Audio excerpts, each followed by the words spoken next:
Welcome to Daily Wisdom, Walking the Path with the Buddha, a podcast shared by David Roylance. This podcast is dedicated to guiding you to completely eliminate the discontent mind and the suffering it causes by attaining enlightenment. Learn and practice the teachings of Gotama Buddha that will guide you to fully attain a peaceful, calm, serene, and content mind with joy. To support this podcast, visit patreon.com/supportbuddha or visit buddhadailywisdom.com, where you will discover a full range of courses, retreats, and online learning resources to assist you on the path to enlightenment. Now, here's our teacher to share more.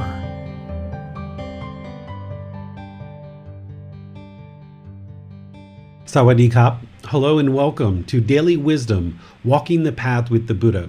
Today is our group learning program where we'll be studying Chapter 5 in this book, Developing a Life Practice, The Path That Leads to Enlightenment. This chapter is titled The Eightfold Path, the path for all humans to enlightenment. In this book titled Developing a Life Practice, this particular chapter is the life practice. The entire book is developing the life practice, but if you were going to boil down the Buddhist teachings to what is the one thing that I really need to be focusing on the most, it's the Eightfold Path, because this is the path to enlightenment. If you think about this path to enlightenment as becoming a better human being, and in order to become a better human being, we need to learn, we need to reflect, we need to practice certain teachings to move the mind to this enlightened mental state where it's peaceful, calm, serene, and content with joy. And if you connect this to perhaps creating a sculpture, if you had a big hunk of wood and you were needing different tools in order to create this sculpture, this beautiful piece of artwork, this better human being, you would need different tools. You would need a saw, an axe, maybe a hatchet, different types of knives, some maybe X-Acto knives, and different things like this. Well, what the Buddha is doing throughout all of his teachings is he's providing you various tools in which to sculpt this better human being, and your choice to learn and practice these teachings as guidance is helping to move the mind to this enlightened mental state where you can chuck off these big pieces of wood that cause us problems in life so that we can then develop this life practice to be in such a way that we're not causing harm to others, because as we cause harm to others, this harm comes back to us. So I'd like to thank all of you for joining today's class in order to learn how the Buddha taught this eightfold path to guide us towards becoming better human beings, if that's what we choose to do. And in doing so, this entire path to enlightenment, it is not based on any kind of belief. This is the beauty in the Buddhist teachings, is that it's not believe a bunch of things, hope that those are right, and then maybe someday find out that you're either right or wrong about those things. Instead, as you learn his teachings and you don't believe anything, you can independently discover the truth that his teachings are actually the truth, and through practicing those teachings, you acquire wisdom. And as you acquire this wisdom, training the mind, the discontentedness in the mind starts to diminish more and more and more, helping you to observe that the condition of the mind is indeed improving. Therefore, you're learning the truth. So things that once caused anger or frustration or irritation or guilt or shame or fear or any other discontent feelings, gradually over time, this all starts to diminish, and you'll observe that through learning this path to enlightenment, that the mind moves into this more peaceful, calm, serene, and content mind with joy. But in order to do that, you'll need to learn this path very, very closely. And I taught this path as part of kind of the preliminary classes at the beginning of this group learning program as 3 separate individual classes so that we could dive into each section of the Eightfold Path individually. Well, here in the book, it shows up as one chapter, but it's one of the largest chapters in the entire book because it's so crucial and it's so important. So today, what I'm going to be doing is I'm going to be covering this topic to a certain level of detail and allowing you to ask questions to elicit any information that you feel like you need in terms of what this path is, and maybe how to apply it to your daily life. Because in that 3-part series where I dove into each aspect of the Eightfold Path in detail, I spent a lot of time breaking down each individual step and talking about it in detail. And I wouldn't be able to go to that same level of detail in just one particular class. But what I can do is, for anyone who hasn't learned in those 3 classes, is I can suggest for you to go back and learn in those classes. But if you're joining us today, you'll get to get kind of an overview of the Eightfold Path and then dive into any areas that you would like to explore further. If you have learned in those other classes, those 3-part classes that I taught, this is a great refresher for you. And now that you've had kind of about 5 or 6 weeks or so since I taught those classes, you should have had some experience in practicing the teachings from the Eightfold Path, and there might be a new set of questions that you have in order to seek clarification on those teachings. So this is a great time to get an overview, to get a refresh, to dive in deep into various aspects of the path. But most of this class is going to really be guided by your questions. I've got a multitude of slides that I have put together, which I don't usually like to use a lot of slides, but because this path is so detailed, there's actually 26 slides in today's class, which is more slides than I've ever used in any class. I usually kind of have right around 3 or 5 because I don't like to use a whole lot of slides. I like to engage you guys in discussion, but some of these slides are really just going to be overviews of things that we've already discussed, even things that we discussed as recent as last week. So I'm going to be using these slides just to kind of prompt your memory about things that I've already taught in this program previously, and to give any new students an opportunity to kind of see an overview. And where this time together can really be useful is that any clarification or any points of detail that you would like to dive into based on your own practice that you're maybe having struggles with or challenges with, you can ask those questions in today's class so that you can draw out any details that you need in order to develop your practice. So once again, thank you all for joining today's class. I would like to start off by just going into sharing kind of how the Buddha is really guiding us in all of his teachings, not just the Eightfold Path, but everything that he really taught is based on this natural law of karma, of cause and effect, or action and result. So when you learn the Eightfold Path, or when you learn the 5 precepts, or you learn anything about this entire path to enlightenment, you should always be thinking about the natural law of karma, of cause and effect, or action and result. That's the real focal point of what the Buddha is uncovering. In terms of pulling back and helping us to see the wisdom of these natural laws of existence and the wisdom of his teachings, what he's actually sharing is this natural law of karma, of cause and effect, or action and result. But there's been some misunderstanding around this natural law throughout society, throughout humanity, thinking that this is kind of like a mystical, magical thing that is punishment and rewards, or maybe some entity that is controlling things, or anything like this is not true. What the Buddha taught is this causal relationship of cause and effect, or action and result. Essentially, that this natural law of karma is this cause and effect where as we make decisions in our life, there are certain results that we experience from those decisions. And if our decisions are tainted with our own pollution of mind, like craving, anger, and ignorance, the unknowing of true reality, then those decisions are unwise decisions, and they're going to produce unwholesome results, because those unwise decisions are going to cause harm in the world. So therefore, there's going to be unwholesome results that come back to us. So what the Buddha's teachings are doing in this Eightfold Path and all the other teachings that he shares is helping you to understand how to not cause harm in the world, because if you cause harm through any of your life practice, then this harm is going to come back to you.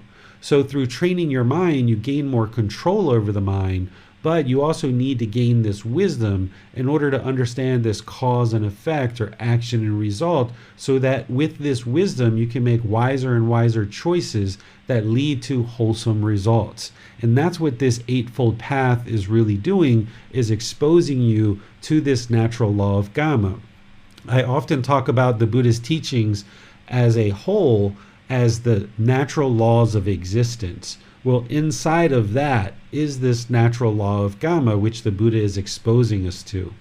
One way to think about the natural law of Gama is that it's your life, it's your decisions, and it's your results.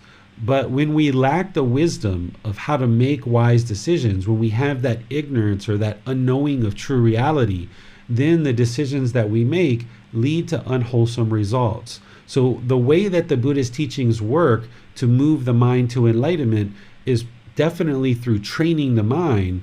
But as you're gaining this wisdom, not believing the teachings, but learning, reflecting on them, and then practicing to see the truth for yourself, you will then understand the truth, acquire this wisdom, making wiser and wiser decisions, which lead to more and more wholesome results. For us to go through life without this wisdom, we lack that understanding, and therefore we struggle and we have difficulties in the world because we're making decisions through craving, anger, and ignorance. Without this knowing of true reality, without understanding true reality, we make these harmful decisions, even though we might have the very best intentions in the mind. When there's this ignorance or unknowing of true reality of these natural laws, then we're inadvertently making decisions that lead to unwholesome results. And oftentimes we're very confused because we know that our intentions seem to be fairly pure. But then when we start making decisions and putting things out into the world, what comes back to us is not what we expected at all. So as we talk today and discuss this Eightfold Path, what the Buddha is sharing with you, and thus what I'm sharing with you, is this natural law of Gama as part of these natural laws of existence. The Eightfold Path is separated into three individual sections. The three sections that the Eightfold Path is separated into is wisdom, moral conduct, and mental discipline. There's 8 individual steps going from right view, right intention, right speech, right action, right livelihood, right effort, right mindfulness, and right concentration. And these are categorized into 3 groupings or 3 categories, making up wisdom, moral conduct, and mental discipline. These 3 sections are helpful to kind of group these 8 steps so that you understand what you're working on, as these categories are categorizing these 8 steps. But what's important for a practitioner and a student to understand is that these 8 steps are not things that you need to master one before you move on to the other. You wouldn't actually be able to attain enlightenment that way. The way that you should think of the Eightfold Path is think of them as 8 individual dials, whether it's on an electronic device or on a computer or any kind of appliance. Think of these 8 steps as individual dials or turn dials or equalizers on a sound system. And what you're doing is you're trying to dial in these individual dials closer and closer to practicing the middle way, which we're going to be talking about next week. You're dialing that in closer and closer so that you're practicing closer and closer to the ideal practice of what the Buddha actually shares. And in order to accomplish that, you can't master one before you move on to the other. If you're trying to get this beautiful sound out of speakers and you've got this 8 dials, you're going to be kind of tweaking each one of these 8 dials individually until you hear the perfect sound come out of your speakers. And that's what you're doing with the Eightfold Path, is that you're gradually learning about the Eightfold Path and all the different steps along the Eightfold Path. But then when you're implementing them really all at one time. And you need to have an understanding of all of these different steps. But at different times in your practice, as you're developing this practice, you might dive into one particular step or another and try to work on it more closely than others. So for example, meditation is part of the right concentration, which we're going to talk about today. And oftentimes people start out with a meditation practice, and that's how we get started perhaps on this path. And you get to a certain level of detail in your practice, but then you also start to develop these other steps as well. And as you're kind of working on right speech, or you're working on right action, or some of these others, you might be working on those, but you're always also coming back to meditation and right concentration and tweaking that. So you're always kind of tweaking each one of these dials until you get to more and more and more perfection in your life practice. And the way that you know that you're progressing on this path and that you're seeing improvement is based on the condition of the mind. As you learn, reflect, and practice this Eightfold Path closer and closer, the focus and clarity of the mind, the concentration of mind increases. And you'll see the discontentedness decrease. So things that once caused anger in the mind, you'll notice that maybe you just get frustrated or irritated as a result of that same exact thing occurring that occurred previously. And then as you progress further, that same exact thing that used to cause anger or frustration or irritation, now maybe the mind is just annoyed. And then you progress further, you're continuing to tweak these dials, and the same exact thing happens, and now rather than anger, frustration, or irritation, the mind doesn't even experience any kind of annoyance either, that the mind is just peaceful and it's unaffected by this thing that once used to cause so much anger in the mind. As you train your mind more and more, you observe that that same situation, there was no discontent feelings that arised whatsoever. And this is how you know that you're on the right path, and what you're learning, what you're reflecting on, and what you're practicing is truly working towards resolving this discontentedness in the mind and moving closer and closer to enlightenment. As part of this Eightfold Path, last week we talked about the Four Noble Truths. This is part of right view in the Buddhist teachings. And in order to understand anything else that the Buddha taught on this path to enlightenment, a practitioner would need to understand right view, reflect on that, and practice it very closely. So if you remember from the Four Noble Truths, we talked about discontentedness, the cause of discontentedness, the elimination of discontentedness, and the way leading to the elimination of discontentedness. What discontentedness is it's this three feelings where the mind experiences pleasant feelings, painful feelings, and feelings that are neither painful nor pleasant. This was shared with you as part of the three universal truths. And the discontentedness that all unenlightened beings experience is these are conditioned feelings.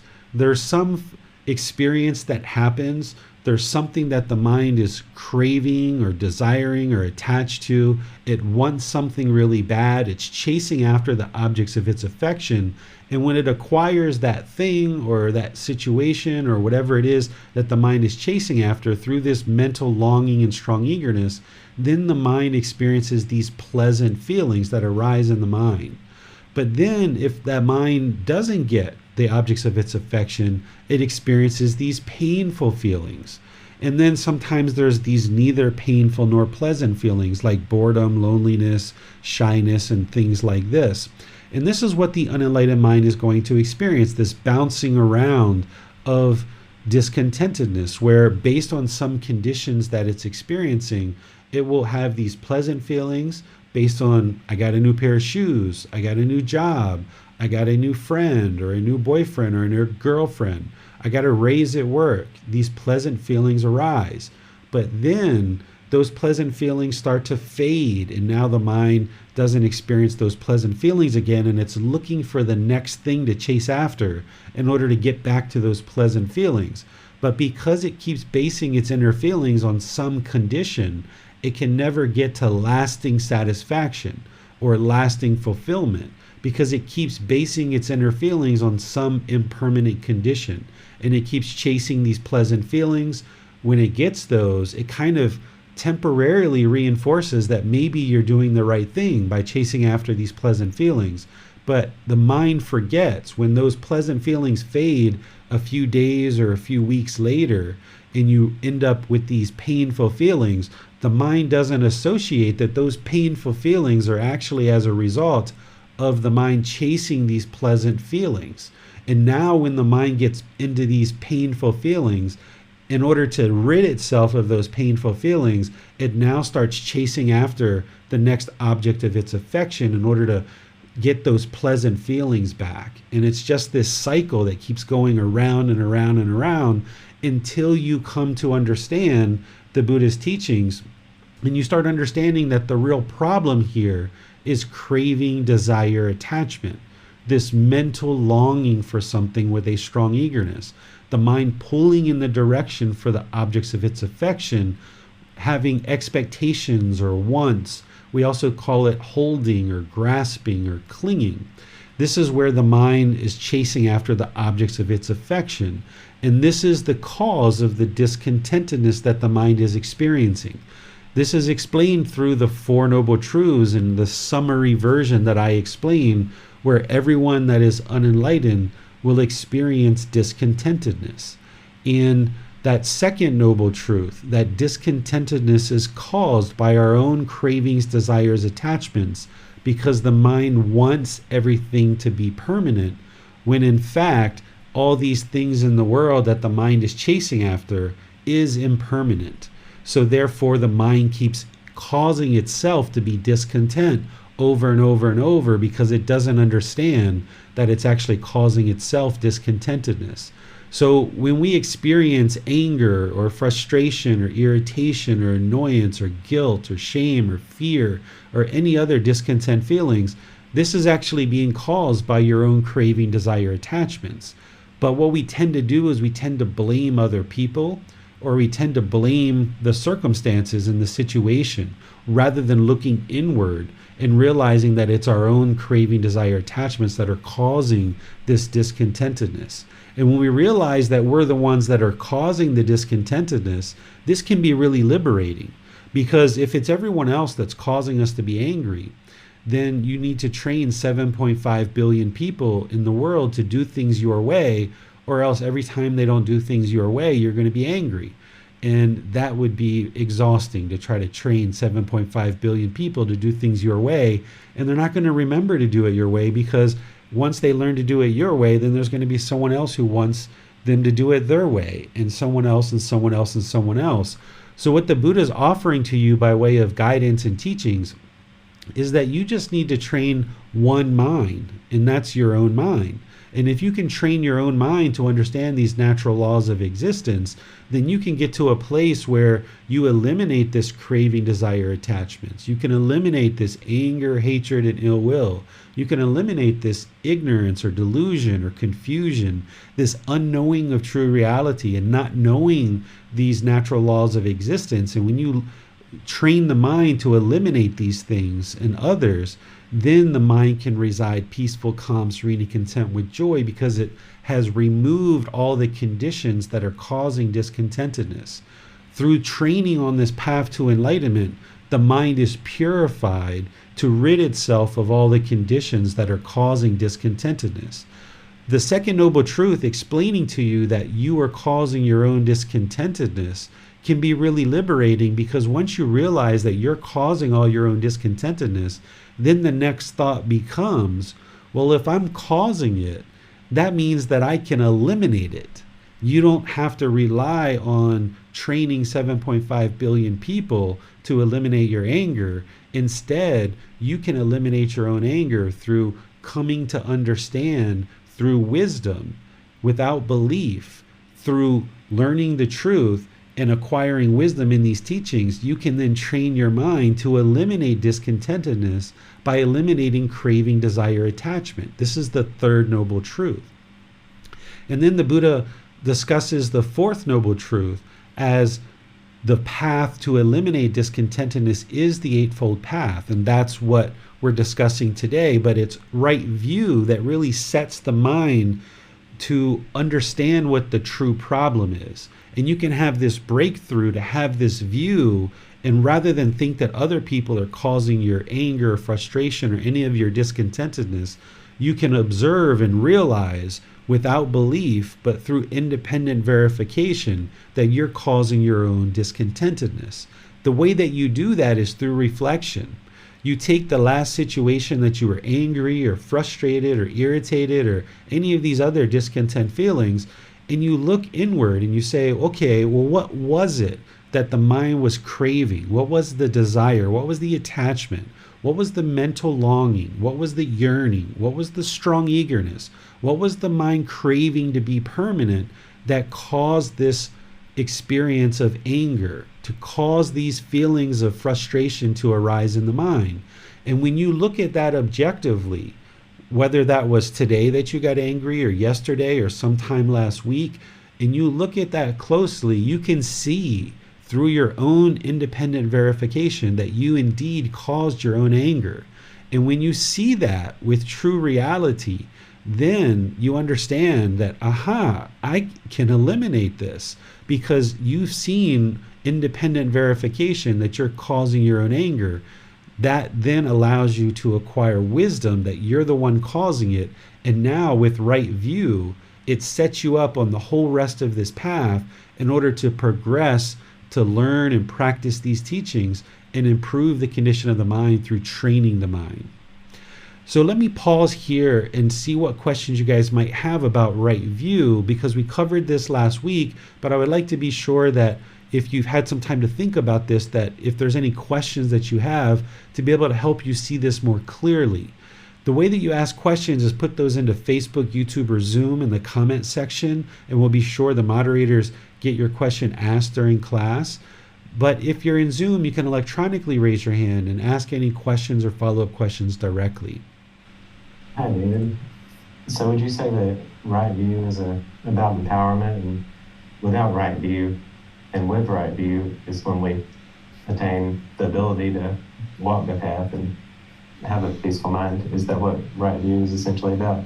Yeah, having the right view of what's truly causing this discontentedness. Because with wrong view, we think that it's other people that are causing our discontentedness, or we think that a certain situation is causing our discontentedness, and we walk around being angry and frustrated at other people or at the situation, and oftentimes we push these people or these situations out of our life, and eventually we get to a point where we find it very difficult to associate with certain people or certain individuals. We have to have this kind of bubble that we only associate with certain people in our life.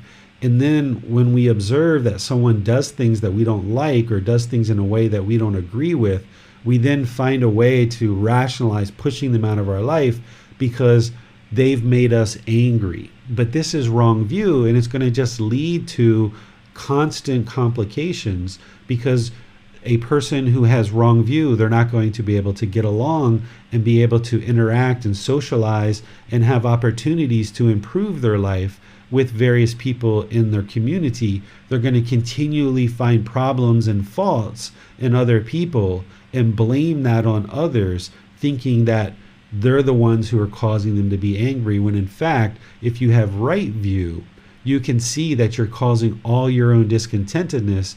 And instead of pushing people out of your way, which doesn't actually solve the problem, instead you can work on the real problem, which is these 3 poisons or these 3 unwholesome roots, or these 10 fetters as well, which the 3 unwholesome roots boil down into and get more detailed into. So with the right view of the world and the right view that you are indeed causing your own discontentedness, now you can actually work on the real problem.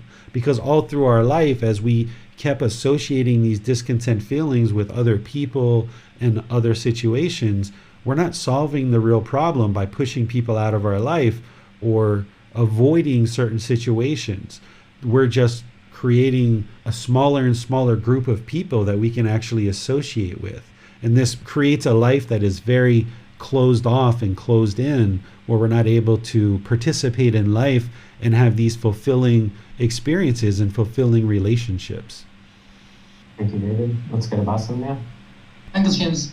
We have a question from Amina. She says, a question about right view. One's expectations can be based on people, experiences, situations, or objects. Once we become aware of this dynamic, the goal is to then drop expectations from those areas. Should this also include expectations we have for ourselves? For example, the mind would like to move the practice to include meditation 3 times a day. This has not been achieved yet. As long as the mind releases the expectations, the mind can remain content in the meantime. Is this the correct interpretation of right view in this example? Yes, if you're letting go of expectations and instead pursuing things in your life as an interest or a goal or an objective, that's what's going to help the mind let go of craving, desire, attachment, and allow the mind to reside peaceful. What right view is understanding that any time the mind is discontent, you're causing it yourself. Essentially taking responsibility and accountability for all that happens in your life. That's what right view is all about. And then once you have right view, then you can work on eliminating the expectations. You can work on eliminating this craving, desire, attachment, this chasing after the objects of our affection, having these wants and these expectations, and realize that there's certain things that we need in the world. There's certain goals, there's certain objectives, there's certain interests that we pursue in terms of developing our life and moving forward in life. But it's when the mind is holding on to those things and expecting them and wanting them that it's going to cause us discontentedness when we don't get it in the time frame that we're expecting.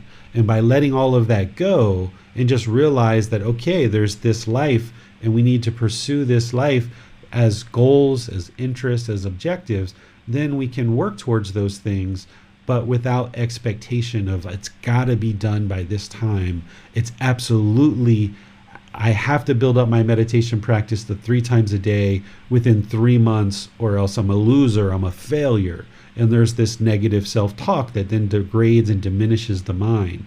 So instead, if you understand that you're not interested in being complacent, but you're also not interested in holding on to something really tightly, you can just gradually move forward in the middle way with this goal, objective, and interest of any aspect of your life that you'd like to pursue. Thanks, teacher. No more question for now. All right. So as we move from right view and understanding that, okay, the mind is causing itself to be discontent, that we can eliminate this discontentedness through accepting responsibility for everything we're encountering in our life, whether it's thoughts and feelings that are in the mind, whether it's certain situations that occur.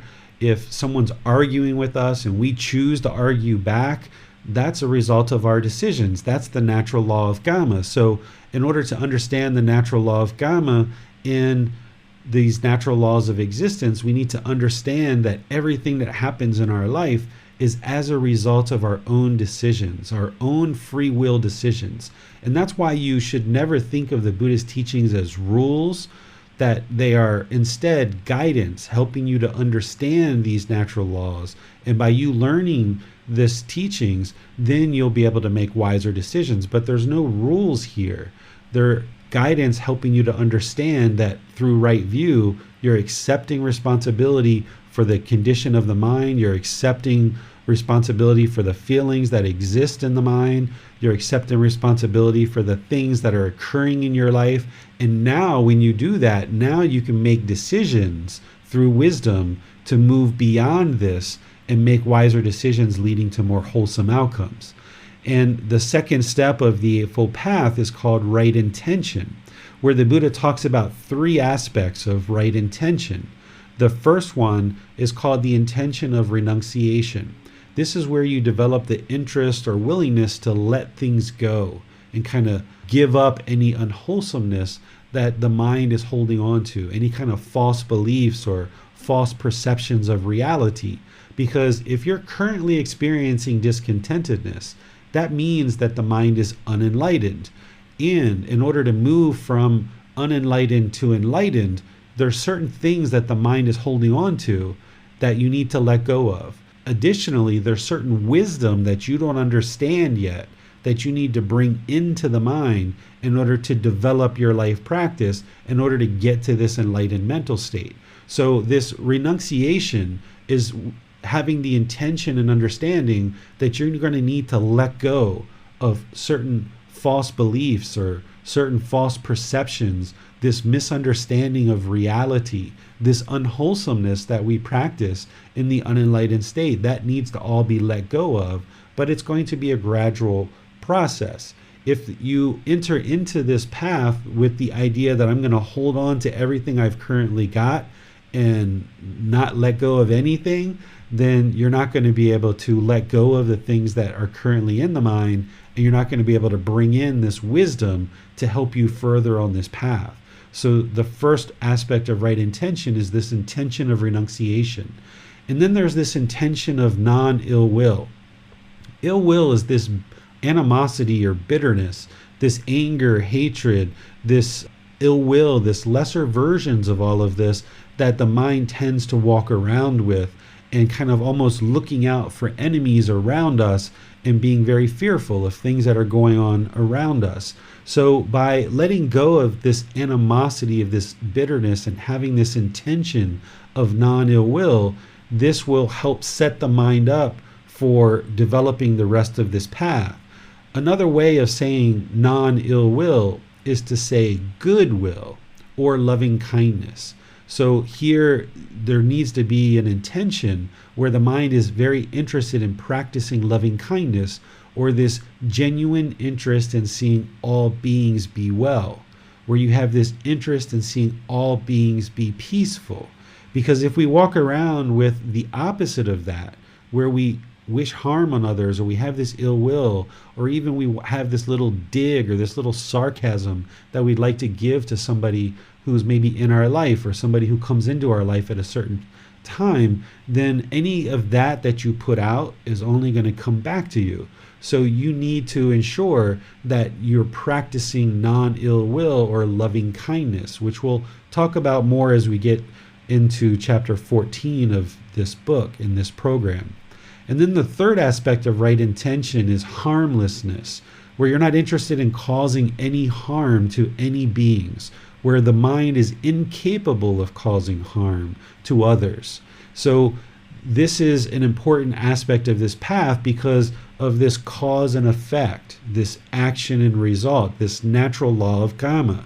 As we make choices, if we make choices and decisions that cause harm to others, either intentionally or unintentionally, any harm that we put out is going to come back to us. So when you set the intention in your mind that you're not interested in harming, and you practice that harmlessness, then all the rest of this path that the Buddha is going to share with you is all about helping you to see what aspects of your life you're currently doing that is causing harm in the world. And by cleaning that up, your speech, your actions, your livelihood, and other things, by cleaning all of that up and ensuring you're not causing harm to others, then over time, as you practice more and more, there'll be less and less harm that comes to you. So it's important that you ensure that you are setting this intention to not cause harm or practice harmlessness, and by not causing harm to others through our intentions, our speech, our actions, our livelihood, then that harm is significantly reduced, and ultimately when you perfect the Eightfold Path, you're not causing harm to any beings whatsoever, then no harm will be coming to you, and you can be at ease that the mind doesn't have to be fearful because you've seen the truth of this natural law of karma more and more, that as you clean up your practice and you're only producing wholesome decisions, only wholesome things come back to you. And then you can be at ease throughout your day because you're only practicing wholesomeness. Let me just go ahead and summarize this wisdom, this first section of the Eightfold Path. Right view is the Four Noble Truths and accepting the responsibility for your own intentions, your feelings that are in the mind, your speech, and your actions. So by you accepting responsibility for your intentions and any feelings that are produced in the mind, in your speech and your actions, Now with that right view, you accepted responsibility, you understand there's accountability, there's consequences for all the decisions that we make in life. And with that right view, you can now develop the rest of the path. With right intention, it's about those three aspects of intention of renunciation, non-ill will or loving kindness, and harmlessness. And now with this right view, this wisdom of right view, with this wisdom of right intention, we can now build upon that, the moral conduct, and ensuring that we're not causing harm to other beings through our moral conduct. And the first aspect of the moral conduct, which is the third step on the Eightfold Path, is all about right speech. During the lifetime of the Buddha, the only type of communication that was happening was through speech. But nowadays, we have verbal speech, we have text, we have emails, we have posts and social media. We have multiple ways of communicating that didn't exist during the lifetime of the Buddha. So while the Buddha called this right speech, and we think of it that way, you can also think of this as right communication, and that all your communication should be in line with right speech. And when it's not in line with right speech, what you're going to see is that harm is being put out into the world through your speech. So therefore, harm is going to be coming back to you. And with you having not studied this in the past and just speaking however you thought was appropriate, you might have had certain relationships that go really well, but you also have certain situations that haven't gone well for you. And the reason why is because your mind just hasn't been exposed to the teachings of right speech and understanding that in detail. And as we go around in the world practicing wrong speech, even with maybe the best-hearted intentions, you were speaking in ways that were causing harm, so therefore harm came to you. And even though you might have had what you felt were good intentions, you might not have had right intention, which is that intention of renunciation, the intention of non-ill will, and the intention of harmlessness. And once you purify your intentions, now you can purify your speech through the words of the Buddha, and understanding that when we lie, when we slander, when we have harsh speech, when we are speaking with frivolous speech, that we're causing harm in the world. These things are all going to cause harm to others, and therefore harm is going to come to us. And the Buddha further clarifies right speech when he talks about the 5 factors of well-spoken speech. And he gives us 5 things that we should pay very close attention to as we're speaking with others. And when you train the mind to speak in this way, it's going to be a bit of a challenge to bring your practice up to that point. But more and more over time, you can build up your practice to get closer and closer to practicing the 5 factors of well-spoken speech. And as you do, you'll see that your relationships, both personally and professionally, really blossom, because now you're practicing in a way that isn't causing harm to anybody. And as you learn the 5 factors of well-spoken speech, you can look back over past conversations that you've had that went really, really well. And you can see that even before you knew what the 5 factors of well-spoken speech were, in those conversations that went really well, you were practicing all 5 factors, and so was the other person, perhaps. But in situations that went unwell or that led to unwholesome results, you and or the other person wasn't practicing these 5 factors of well-spoken speech. So therefore it led to harmful results or unwholesome results. So what you're doing in part of this path to enlightenment is training the mind to purify your speech so that you're practicing speaking at the right time. What you say is true. You speak gently, that you speak beneficially and with a mind of loving kindness, and you're not blameful in your speech. In this chapter 5 of the volume 1, Developing a Life Practice, I go through and I detail each individual aspect of these 5 factors, ensuring that you understand all the different aspects of these 5 factors. And you can reflect on this, that in situations where you didn't speak at the right time or others didn't speak at the right time, it didn't lead to wholesome results. Or if you have been lied to, or you have lied, you weren't speaking the truth, it led to unwholesomeness. Or if you didn't speak gentle, if you spoke harsh or aggressive, your word choice or your tone or your tempo was such that it was harsh or aggressive or hostile, it led to unwholesome results in your relationships and in your conversations. And when you spoke unbeneficially, maybe there was frivolous speech or idle chatter, there wasn't really any purpose behind your speech, then you're not speaking in a way that's beneficial to others, and therefore people weren't interested in listening to you. And then if you weren't speaking with a mind of loving kindness, if there was inner hate as part of your speech or this ill will, then even with that little bit of sarcasm that you might say to some people on certain occasions, that's going to cause harm, and therefore harm's going to come back to you. So it's only when you're practicing all 5 factors that your speech is completely purified. And you're going to have to ramp this up more and more if you're looking to purify your speech. And there's a bit of trial and error here. You're not going to be perfect with this just because you've heard me talk about this, just because you see it in the book that the Buddha taught this and you read how I teach it. You're not going to be able to go out into the world and be perfect with this. It's not like a light switch. So you're going to need to gradually refer back to this and look at the book closely where you're having challenges in your speech and you're noticing conversations don't go well. You can consult the book and you can look through the book and identify areas where you weren't practicing right speech.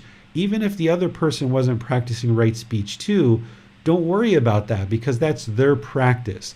What you're working on is your practice. So you can identify the areas that you were having trouble with in that particular conversation and then just work on it in your next conversation to improve those areas of the 5 factors of well-spoken speech where you were challenged.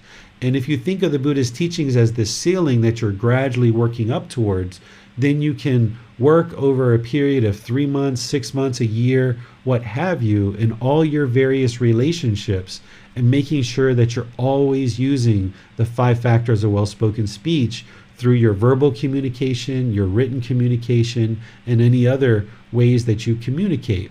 That while you're practicing these, then you'll observe that your conversations and your relationships will be at ease, and your professional and personal relationships can really blossom. The next aspect of right speech is to understand that if you're lacking the insight of the 5 factors of well-spoken speech, you can always kind of revert to a more simple way of thinking of this, is that your speech should be polite, kind, friendly, and respectful, having wholesome speech at all times. If you're able to think about that, then that can lead you in the direction of having good, wholesome speech. But it's really those 5 factors of well-spoken speech that really open up and help you to deeply understand what the Buddha was teaching as a way to purify your speech. But there's some additional aspects in this chapter that I provide as kind of like ways to help you to further understand how to speak in ways that won't cause harm to others, therefore harm won't come to you.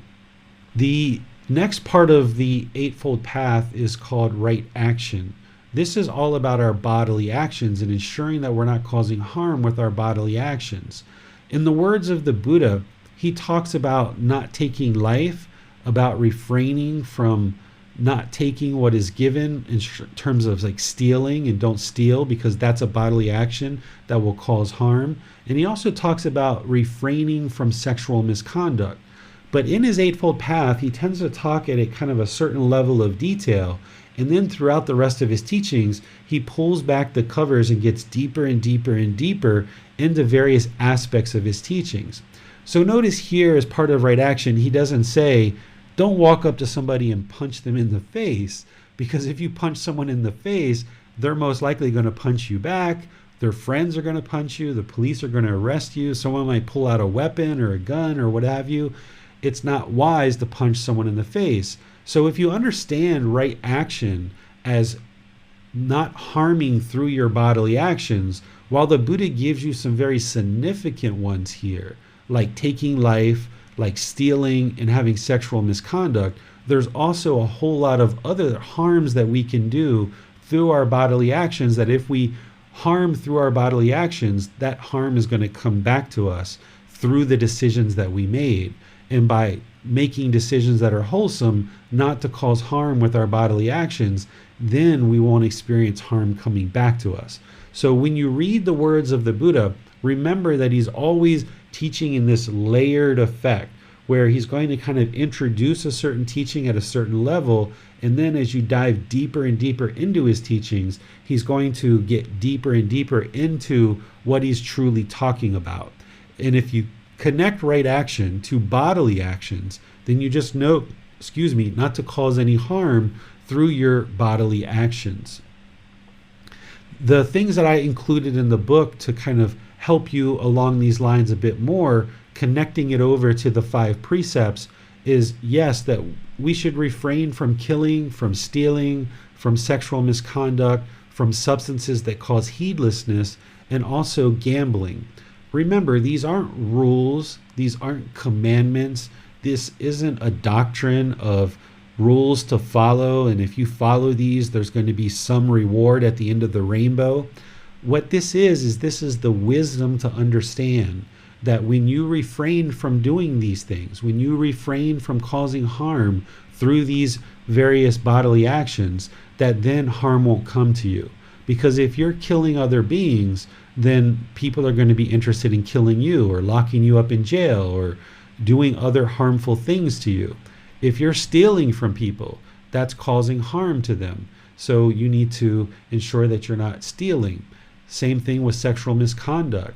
By being in a relationship, if we're out having sexual misconduct, then that's going to degrade our relationship, because there's not going to be loyalty and trust in the relationship. And we're going to observe that having sex with multiple people are going to result in discontentedness in the mind, as we potentially have to manage all these different relationships, as we potentially experience sexually transmitted diseases, as there's certain guilt or fears or shame that comes into the mind. We'll discuss these and others as part of the 5 precepts in detail when we get to chapter 7, which is only 2 weeks from now.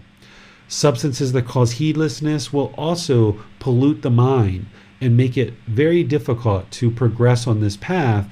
And I'll discuss all the various substances that will help you understand this, not as a rule, not as a commandment, but if you're working to purify the mind and arise this concentration and perform optimally with the mind, any kind of substances that you put into the body that causes heedlessness is going to affect the mind and shake it up and make it difficult for you to observe your life practice and observe the condition of the mind to be able to purify it along this path. And then with gambling, this actually creates craving in the mind, where the mind is craving for money or wealth. And by playing games of chance and gambling, we oftentimes can get very addicted to the up and down experiences in gambling. And this oftentimes results in us losing resources that would otherwise be applied to sustaining our life or the life of those close to us. And we can find ourselves in a lot of trouble when we are gambling and we get sucked into that. So by refraining from gambling, then the mind can be at ease that any kind of resources that you acquire through your hard work is going to life-sustaining efforts to help you acquire food, water, clothing, shelter, or medical care, and it's not going to be wasted on something like gambling. And then there's right livelihood, which really rounds out our moral conduct as part of the Eightfold Path. Our livelihood is how we choose to sustain our life. And what we choose in order to have a livelihood or a career or an occupation, this is going to produce certain results in the world. Whereas if we choose any of the 5 wrong livelihoods, then these livelihoods are causing harm in the world. Therefore, if we base our income on any of these livelihoods, it's going to then cause harm to us. And those 5 wrong livelihoods that the Buddha spoke about that are causing harm in the world, thus harm is going to come to us based on our decisions to practice these livelihoods, is any business in weapons, business in living beings, business in meat, business in substances that cause heedlessness, and businesses in poisons. Because as you see here, weapons are meant to cause harm and hurt others. So therefore, if we sustain our life on selling weapons, then that's going to cause harm to others. So therefore, it's going to cause harm to us. If we have a business in living beings, like human trafficking or like slaves, or if you think about animals and selling animals, any of these kind of things are going to cause harm in the world. And we see that with COVID, that COVID-19 and this coronavirus actually came out of a market that was selling living beings, where these living beings had a certain virus and it jumped from the animal world into the human world. And now we're all dealing with this virus in the human world because of our lack of practice and our lack of understanding of something like right livelihood. Same thing with business and meat. If we sell meat, it means that we need to kill other beings in order to sell this meat, and that's going to cause us harm, which was what was happening in the market that ended up producing coronavirus. And then businesses and substances that cause heedlessness are things like selling drugs and alcohol, things of this nature. And if you think about situations where people are basing their livelihood on this, they face many dangers. If you're either standing on the street corner selling drugs, or even if you're doing something that your government says is legal to sell alcohol, and you're a cashier at a liquor store, those are the places that get robbed, and those people go through a lot of fear as a result of being robbed, and some people even get murdered as a result of working in those places. So what we're talking about here in the Buddhist teachings of the natural law of karma is beyond what we practice in terms of humanity's laws. Humanity's laws are at a much lower level because they're made by human beings and we are prone to mistakes and errors. But this natural law of karma is a much higher level of a natural law, that all things function through these natural laws. And this is why you'll see people who sell substances that cause heedlessness, whether it's illicit drugs on a street corner or whether it's even something like a alcohol that is sold in a liquor store.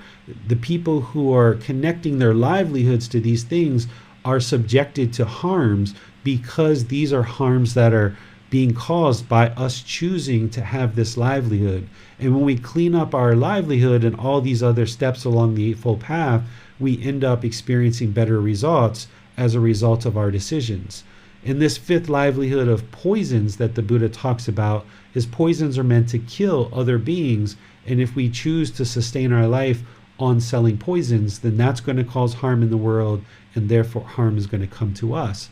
So by learning this wisdom and making wiser decisions about things like our livelihood, our actions, our speech, our intentions, and by having right view, we can purify all of these things with the wisdom and moral conduct, which will ultimately lead to a better mental discipline, because we won't be experiencing these harmful situations in daily life where we're causing harm through our speech, our actions, and our livelihood. The longer that a practitioner is causing harm through their speech, actions, and livelihood, the more harms are going to come back to you, and the mind's just going to keep getting shaken up more and more and more, and it's going to have a lot of trouble to develop this mental discipline because we keep experiencing these harms over and over and over again in our life. It's only when we gain this wisdom and practice this moral conduct that we can then purify those aspects of the path, and we can also be working on experiencing this better mental discipline or control of the mind. The other part of right livelihood that the Buddha talked about, and he talked about right livelihood for ordained practitioners in a much more detailed level than he did for household practitioners. He also taught that we shouldn't have this kind of scheming or this belittling or just pursuing gain with gain as part of our livelihood, that we shouldn't have corrupt practices in our livelihood, and we shouldn't just have a job just for the sake of making money, but it should be something that we are really genuinely interested and pursuing and helping the world through our livelihood, rather than just kind of being at a dead-end job collecting a paycheck, the mind isn't going to feel fulfilled if you're just kind of at what we might call a dead-end job and you're just kind of pursuing gain with gain. So it's important that as you clean up your life practice and you maybe choose to move into a different job or a different company or a different livelihood, that you look at many different aspects of your livelihood and that you find a profession and a career and a company that you feel good about, that the mind can be at ease knowing that you're benefiting humanity through your livelihood, because then you're going to feel more fulfilled when you're working at a position or at a company that you feel that is contributing to beneficial results in the world, and thus you happen to be collecting a paycheck for it that is sustaining your life. But really what you're going to work for each day is that you're really interested and motivated to perform this role in society where you're helping humanity. And it just so happens that you collect this paycheck as part of that. So that's what it would mean, that you're not pursuing gain with gain, that you're really looking to contribute to the world through your livelihood. And only you know what that is, and everybody's going to be unique and different in how they practice that. So let me pause here and see what questions you guys have about either right intention, right speech, right action, or right livelihood. Let's go to Nick first. Hello, teacher. What is meant talking and hinting under wrong livelihood? What is meant by that, sir? This goes along with scheming, that if you're in a livelihood and you're belittling or slandering, or you're talking really big about your livelihood, very prideful, kind of hinting, like kind of trying to persuade people to purchase things from you and not other people, and talking down about other people who are maybe in your same livelihood. This goes along with right speech, but as part of your livelihood, you need to make sure that you apply this aspect of right speech in your livelihood, so that you've purified your livelihood and that you're not allowing wrong speech to be practiced as part of your livelihood. So you might think about a politician who has chosen to be a political person, they've chosen to be a politician. Okay, that's a right livelihood. It's not one of those 5 wrong livelihoods. But now that you're in your livelihood, there shouldn't be this corruption, this talking behind people's back, this hinting that other people are no good, this belittling, this slandering towards others. Instead, focus on what you're contributing to the world as a politician or a community leader, rather than belittling or degrading others about the things that you feel they're not doing well. Thank you, teacher. That's very clear. You're welcome. Let's go to Allie now. Hi, Teacher David. I have a question. I read on the right livelihood saying that now that marijuana is for medicine purposes, it's okay to sell, like to be in the business of marijuana. I mean, how do we know that if people doing, how does one know that you're not selling it for like people taking it for recreational purpose? And So there's irrefutable evidence that the plant of marijuana has medical benefits for people. There's children who have seizures, maybe 10 or 20 seizures a day, and all the medicines that they're taking aren't really helping to reduce that. But they can take a little CBD oil, for example, and not have a seizure for 3 months or 6 months. So there's all this irrefutable evidence that there's medical benefits behind this plant of marijuana that we haven't fully understood in our society until recent times. And there's different aspects of the marijuana plant. There's what's called THC, which produces the high, and then there's CBD, which produces the medical benefits. If someone is setting up to practice a livelihood of selling this substance of marijuana, what I would do in that situation is I would be sure that I'm selling ethically in terms of making sure that I'm meeting all the requirements of the local laws and jurisdiction of the government, because that's going to be important in order to ensure no harm comes to you. And then I would be sure that I was carrying products that are really geared towards medical use, like oils with CBD or things with CBD. Because if we sell products that people are smoking with a lot of THC, this is producing the high, and this is also causing harm to the lungs of the individual. So the area of marijuana, there's this large gray area that people need to look at and understand very closely, because there's people who take marijuana for the sake of recreational pleasant feelings and substances that cause heedlessness, and it just happens to be legal now, just like alcohol is legal. But there's this whole other side to marijuana, that it can be used in ways with oils or other ways that don't cause harm to the physical body and produces medical benefits. And if I was going to go down the line of practicing a livelihood of selling marijuana, I wouldn't myself have any kind of marijuana that can be smoked, because I know that that's going to cause harm to people's lungs. I'm also not going to carry any products with high THC. I'm only going to look at carrying products that are purely for medical purposes, and making sure that the people who are using the oils and using the other products are doing so with a real medical purpose.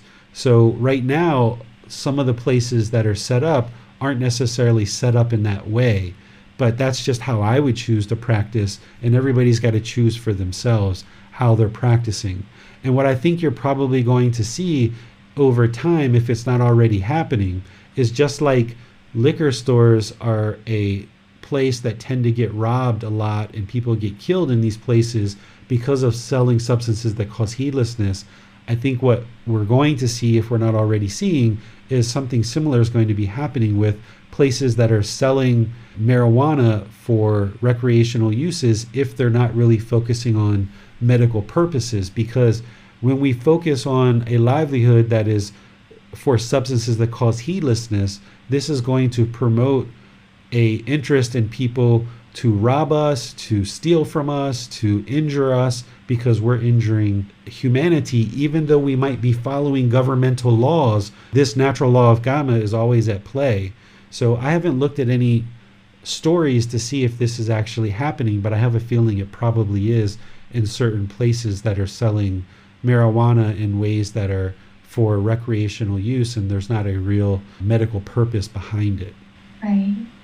Yeah, because one time when I was looking for a job, and there's this company that close to my home, they were looking for an accountant, and I applied for it, and I didn't know what I didn't know exactly what it is, and then what the company was doing. And then before they called me for an interview, I did the research on the company, and they said, oh, they are producing marijuana, selling marijuana. So I just I declined the interview. I said I'm not interested, because I thought, for me, I think it's marijuana, selling marijuana is all wrong. I mean, how would you really know when the people is using it for recreational or for medicine purpose? So I just declined.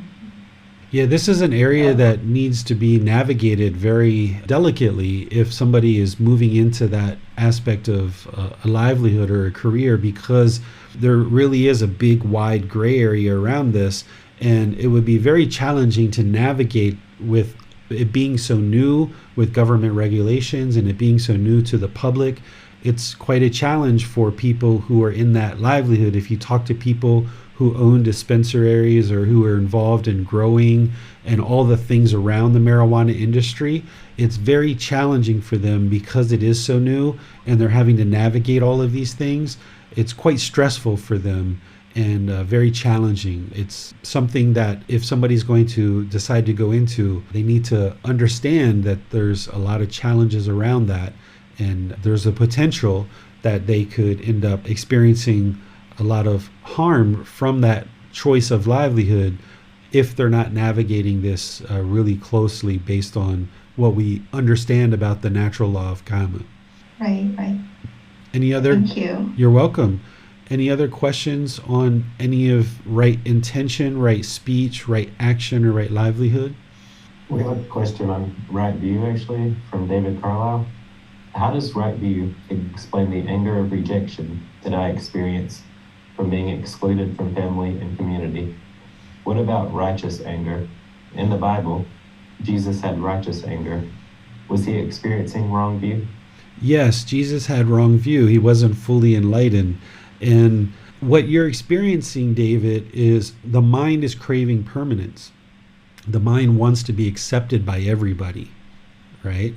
But when that rejection comes and family or friends decide that they don't want to be with you, then the mind is craving permanence. It wants everybody to accept you.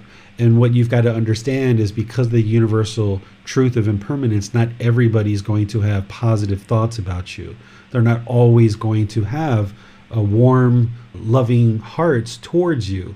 Even the Buddha himself, even Jesus himself, and others, people hated Jesus. People hated the Buddha. Even today, there's people that hate the Buddha and hate Jesus. So there's going to be people that reject you and that don't feel comfortable to be around you. And it doesn't mean that you're necessarily doing anything wrong particularly, but you should look at who you choose to be with. That if somebody's saying or deciding that they're not interested in being with you, then why would you choose to be with them? And just realize that, okay, this person maybe isn't seeing certain qualities in your character that you would like them to see. You can't force them to see those qualities, and instead just move on.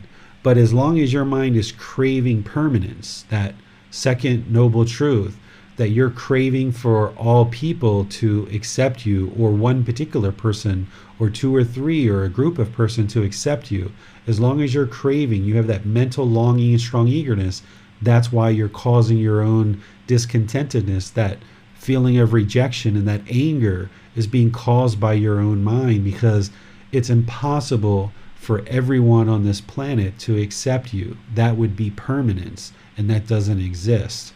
So once you realize that, and you can practice that more and more, and you can let go of these family members or friends who are rejecting you, and you can just let go of them and move on with creating your own life, then the mind can get to peacefulness, because you're moving on and no longer holding on to the people who are rejecting you. Because as long as you hold on to that, craving acceptance, that's where you're going to produce your own anger. Those people aren't producing your anger. You're actually producing it yourself, because the mind is still holding on and still craving, wanting things to be a certain way. And when they're not that way, the mind produces its own anger. Hi, David. I was wondering about with the right speech, as we look at the 5 factors of well-spoken speech and right action. It may seem as though in the beginning that we may have to think about what are the 5 factors of well-spoken speech. As we get practice, would you say that these things become second nature to us? Yeah, as you build up your practice more and more, it becomes very easy. It becomes effortless. You don't even have to think about it, because your mind has been so deeply trained that you don't have to think about the 5 factors of well-spoken speech anymore. But when you're going from where you are now up to this ideal of what the Buddha is teaching, it's like chucking off big pieces of wood on that sculpture of that hunk of wood, and you're trying to create this better human being. And it's really hard to move the mind up to that level of practice, but it gets easier and easier. That's why you've got a teacher to help you. You can reach out for personal guidance. You can submit questions through Facebook or private chat, or you can join for these classes and ask questions, or join for in-person retreats. You're going to need guidance along this path, because learning the teachings in a class like this or in the book is just one part of it. But as you start reflecting and practicing, you're going to have this iterative process where you start moving these teachings into practice. And you might get 20% of what's being shared, and you're practicing that pretty well, but you still have to work on that other 80%.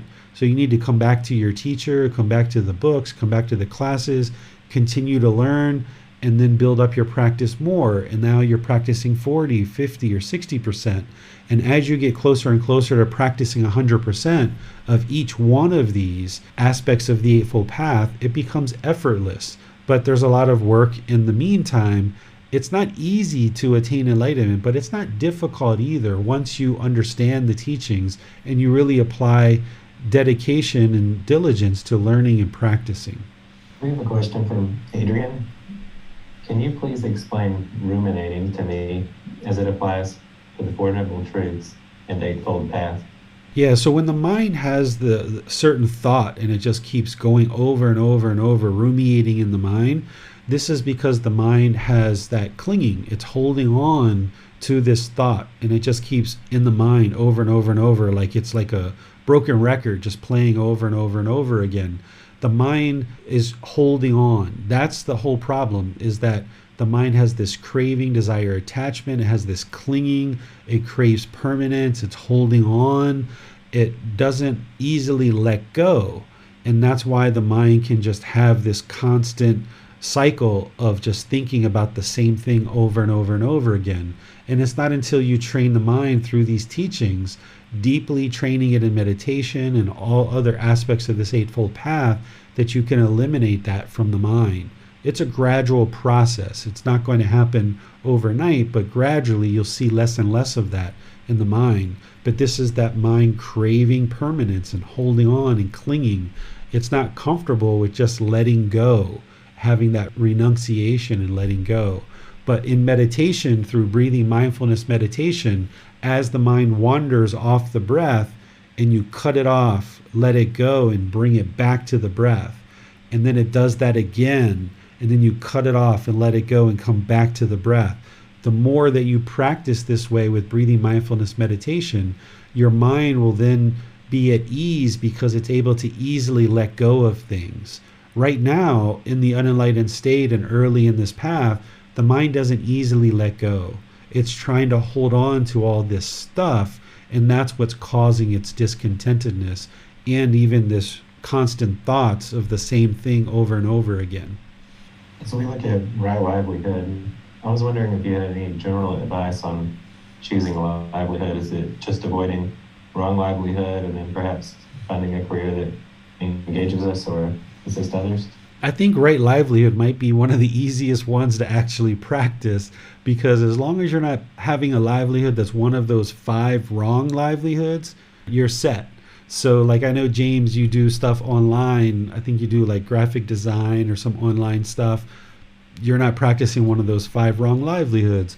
Or like Bossum is an English teacher and Ali is an accountant and Nick is actually retired, but he does some volunteer work with some people at a jiu-jitsu academy. So these are all things that are contributing to the world that aren't part of this wrong livelihood. And as long as we're doing things that aren't one of these 5, then you're set. There's nothing else for you to need to do there other than ensuring that you have meaningful work and that you feel fulfilled with the work that you're actually doing, and that you're not scheming, you're not doing corruption, you're not just pursuing gain with gain, but you have a real meaningful career that you feel like when you wake up in the morning, it's like, yeah, I'm interested to go to work and I'm interested to do this job or this career or this activity that I do on a daily basis. Because if you end up in a job or a career or at a company that you despise and you just feel miserable to get out of bed and go to work every day, and you don't really feel that you're really contributing to the world in any particular way, that's a real miserable way to live life. And wake up that way each day and drag yourself into an office or drag yourself into some particular activity that you're doing for 8 hours or 10 hours a day perhaps for your livelihood. Whereas if you change and look at something that is more fulfilling for you, either change company or change a position within your company or change your career to something that feels more meaningful for you, you'll have this zest for life. You'll have this energy, this enthusiasm, this motivation, that this pep in your step that you didn't have with this other situation where you're maybe just dragging yourself to work every day. Thank you, sir. All right, so is that the last question for this section? Those are all the questions we have at this moment. Yes, sir. Okay, your audio cut out there for a second, James. So just to summarize moral conduct is when we're looking at right speech, we should ensure that we're not causing harm through our verbal conduct, but really all communication, practicing those 5 factors of well-spoken speech in all of our communication, and realize that there's some trial and error there, that you're going to have to gradually build your practice up to that. And when you have conversations that don't go well, sit down, take your time, reflect on that. Look at the 5 factors of well-spoken speech, read through the book, and look at where you maybe fell short of the 5 factors of well-spoken speech so that you can improve that next time. And where conversations went well and you feel like, wow, that was such a great conversation that produced some great wholesome benefits, you can look at the book for those too and reflect on that, and it kind of confirms for you that you're on the right path and you're practicing these good wholesome teachings of the 5 factors of well-spoken speech, and it kind of solidifies and builds some confidence that you're on the right track here with your speech. And now it's just a matter of purifying your speech in all your individual relationships with your life partners, with your children, with your neighbors, with your coworkers, with your boss, with anybody that you interact with, always practicing these good wholesome teachings and ensuring that you're not causing any harm through your communication. And then with your right action, ensure you're not causing any harm through your bodily conduct, that all your bodily actions should be harmless.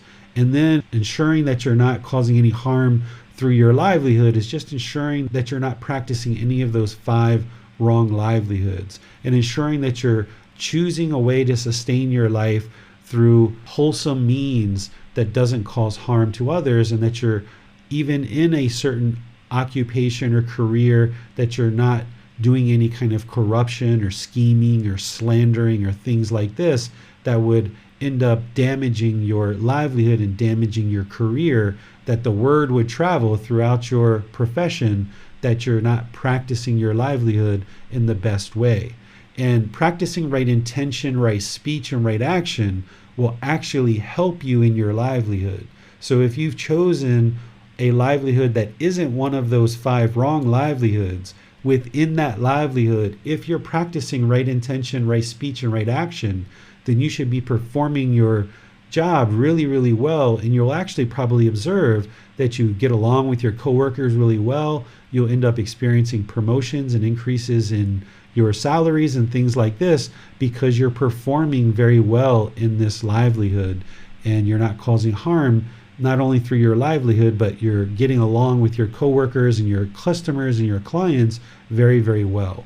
So those other aspects of the Eightfold Path will actually help and support your livelihood. That's why that's number 5, because these other things kind of build up to performing your livelihood really well. Now moving into the mental discipline of the Eightfold Path, this is where we're training our mind to have discipline, to be able to control the mind, not allowing the mind to run away from us, but instead we're controlling the mind. We train the mind to not react in situations, but instead to respond. When we don't have mental discipline, when we don't have control of the mind, then we end up reacting in situations. And we react through craving, anger, and ignorance, or this unknowing of true reality. And our intentions, our speech, and our actions through that reaction cause harm, so therefore harm comes to us. But if we slow things down and we start practicing in a way that gains control of the mind, in this discipline of the mind, then we can start practicing in a way that we respond to situations through wisdom, through moral conduct, and this mental discipline with generosity, loving kindness, and our wisdom. And step number 6 on the Eightfold Path is called right effort. This is where the Buddha gives us 4 right efforts, or it's also called the 4 right strivings, where you strive to apply this effort to eliminate unwholesome qualities from the mind, and you arise wholesome qualities. This particular slide shows the Buddha's words, but I break this down in the book and in the chapter in a way that gives you some examples and helps to summarize each individual aspect of right effort. The first one is where we prevent unwholesome mental states that have not arisen in the mind from arising in the mind. So an unwholesome mental state would be something like having a desire to kill another human being. You probably in reality haven't truly had the real intentions to kill another human being. You might have said at certain times in your life, oh, I wish I could just kill him, but it wasn't really truly a thought that you had in terms of something that you would really take action upon. So in terms of preventing an unwholesome mental state that has not arisen in the mind from arising, you should prevent this thought of killing another human being as an example. But there's other examples that you can come up with too, that if there are certain things that just aren't in your mind at all, that they're unwholesome and that you would never even fathom doing those things, such as killing a human being, then you should prevent those from ever arising in the mind. And you take the right effort to actually ensure that those things don't arise in the mind. The second aspect of right effort is any unwholesome mental states that have arisen in the mind, you work to abandon them or eliminate them.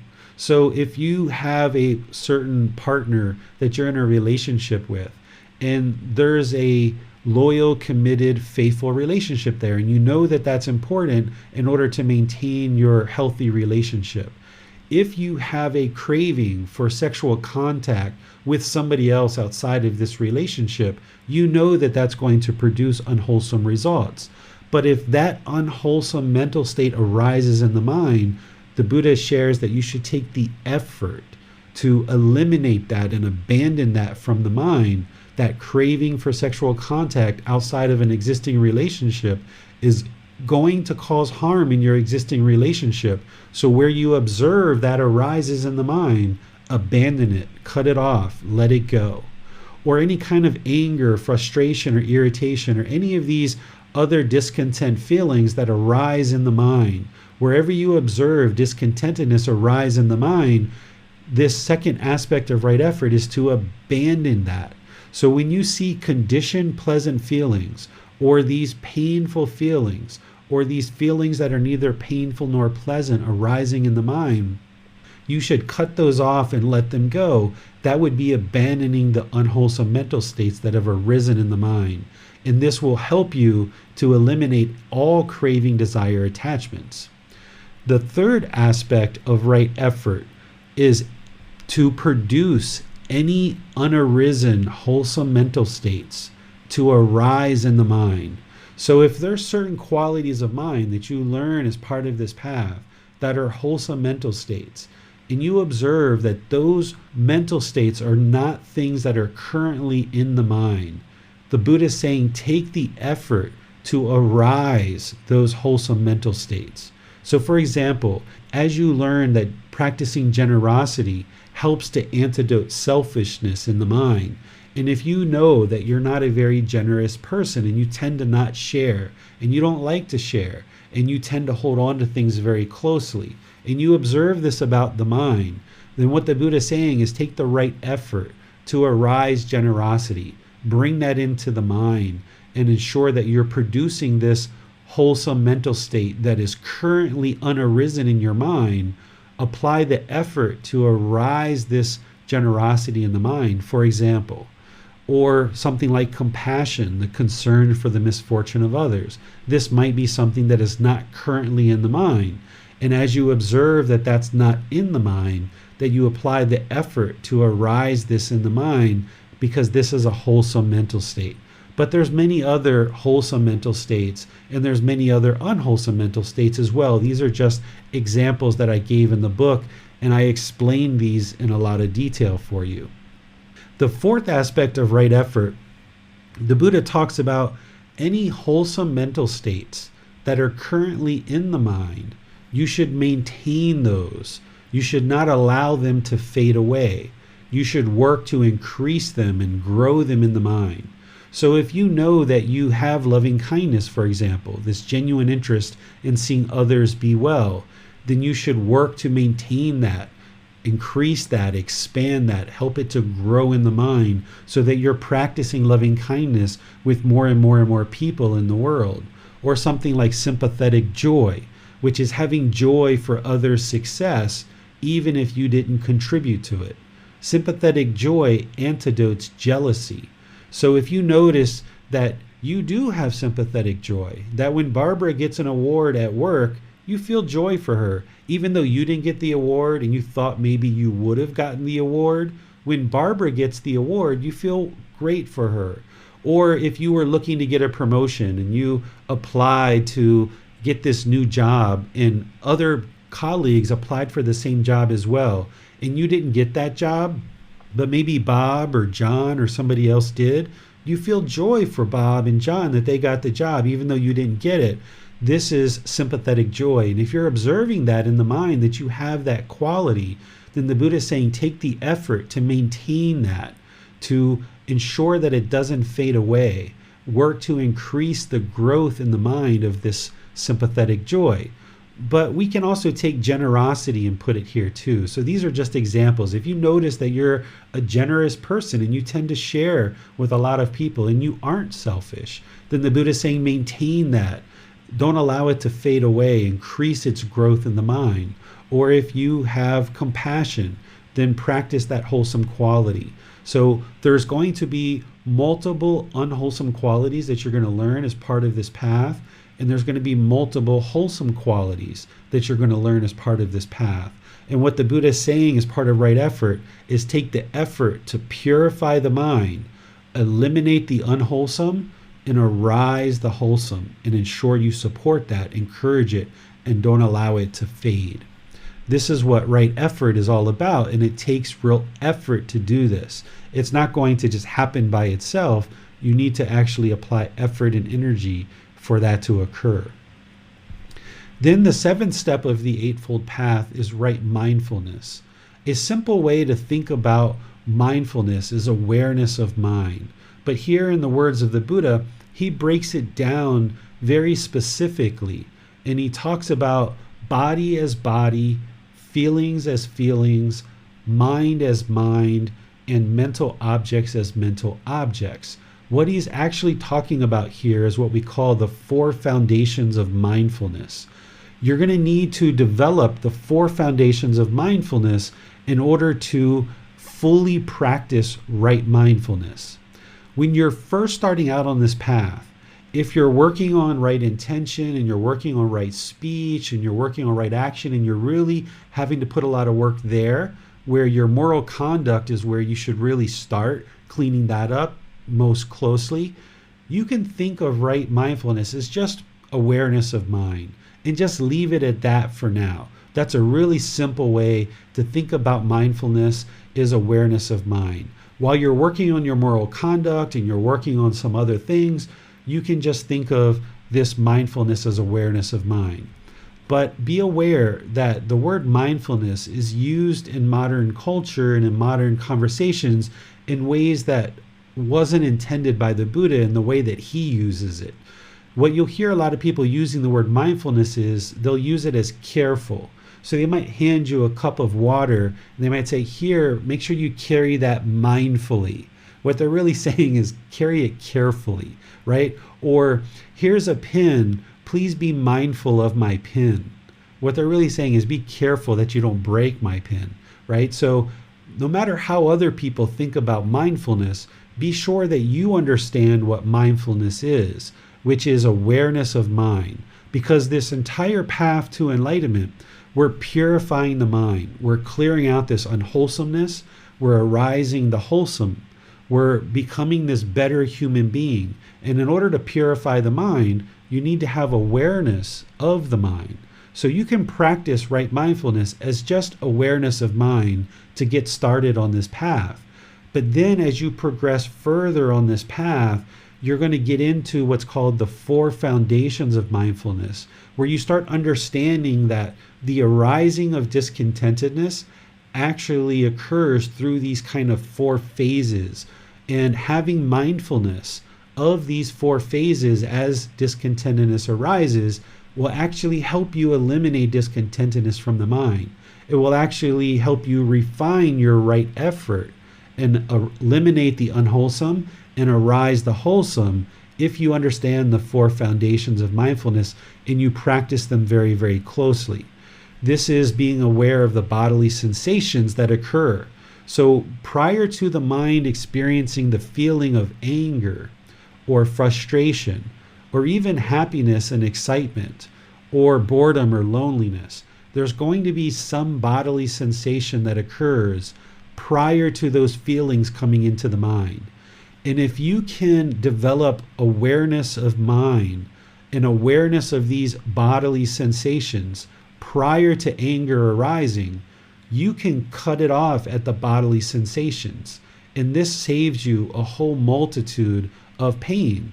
Because if you can cut off the anger and frustration, or the guilt and the shame, or the boredom and the loneliness before it ever becomes feelings in the mind, then you just saved yourself hours or maybe days or even weeks of discontentedness where the mind is shaken up from any particular situation.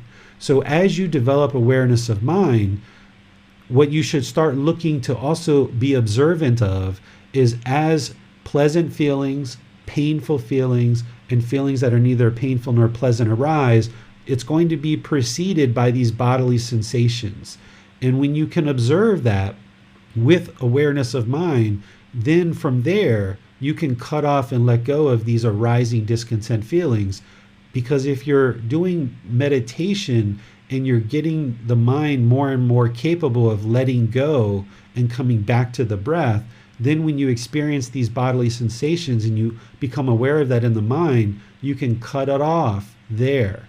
And then it never becomes feelings in the mind, where the mind gets so excited and so thrilled and so elated based on some condition that it's experiencing. Or it gets angry or frustrated or annoyed or guilt or shame or fear based on some condition. So you can eliminate these discontent feelings as bodily sensations so that then they don't become these discontent feelings in the mind.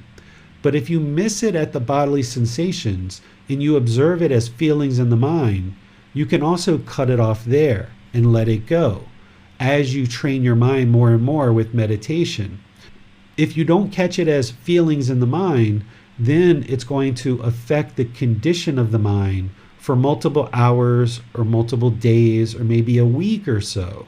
And now you're dealing with a much more difficult challenge because you missed it at the bodily sensations, you missed it at the feelings, and now it's going to affect the condition of the mind for a longer period of time. But you can also cut it off there as well. But if you don't cut it off there, then it forms what's called a mental object, like ill will or complacency or something like this. And this is essentially what's been happening in our life without us realizing it. As we were born and we've aged, we've been experiencing all this discontentedness along the course of our life. We weren't aware of the wisdom that the Buddha is sharing with us about these bodily sensations, about these feelings, about it affecting the condition of the mind. And we form these mental objects like ill will. And now we walk around with this anger, this hatred, this ill will, looking at kind of people as enemies. That's a lot harder to uproot than if we catch it at the bodily sensations. But we didn't know this early in our life, so we went through multiple situations where the mind was conditioned and it formed these mental objects such as ill will. And now, with observance of these mental objects, we then apply the antidote, which the antidote to ill will is loving kindness. So we train the mind with loving kindness meditation and practicing loving kindness in daily life to uproot this mental object of ill will. You kind of take a jackhammer to it, you kind of soften it up and break it up so that now we uproot this ill will, and this mental object of ill will no longer exists in the mind, so then it won't motivate unskillful intentions, speech, and actions. Whereas if we have these mental objects of things like ill will, complacency, and others, then it's going to motivate unskillful intentions, speech, and actions. And then we're going to be putting out harm in the world, and this cycle just keeps continuing. So by gaining this awareness of mind at a high level, and then ultimately as you progress in your practice, learning more and practicing more, you understand these four foundations of mindfulness and you start practicing those at a deeper level, then you can kind of get ahead of this curve where you're uprooting and purifying the mind before the discontentedness goes through bodily sensations, feelings, condition of the mind, and forming these mental objects, or further polluting the mind by filling up these mental objects more and more.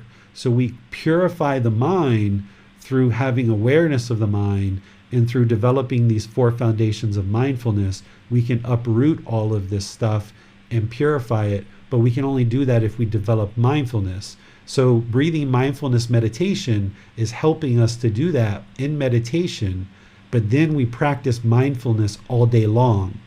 We can't practice meditation all day long, but we can practice mindfulness and being aware of the mind. So if you're driving and you notice that the mind is daydreaming and already at the office while you're just in the car driving on the way to the office, you got to pull the mind back to the present moment and just drive to work. Or if you're in an elevator or you're on a conversation with somebody and you're noticing that the mind is wandering somewhere else, you need to pull it back so that you can then, with that mindfulness, that awareness of mind, you can pull it back to the present moment and practice right concentration or singleness of mind. This is the next step on the Eightfold Path. Right concentration is developing the concentration where the mind is singularly focused on one thing at a time.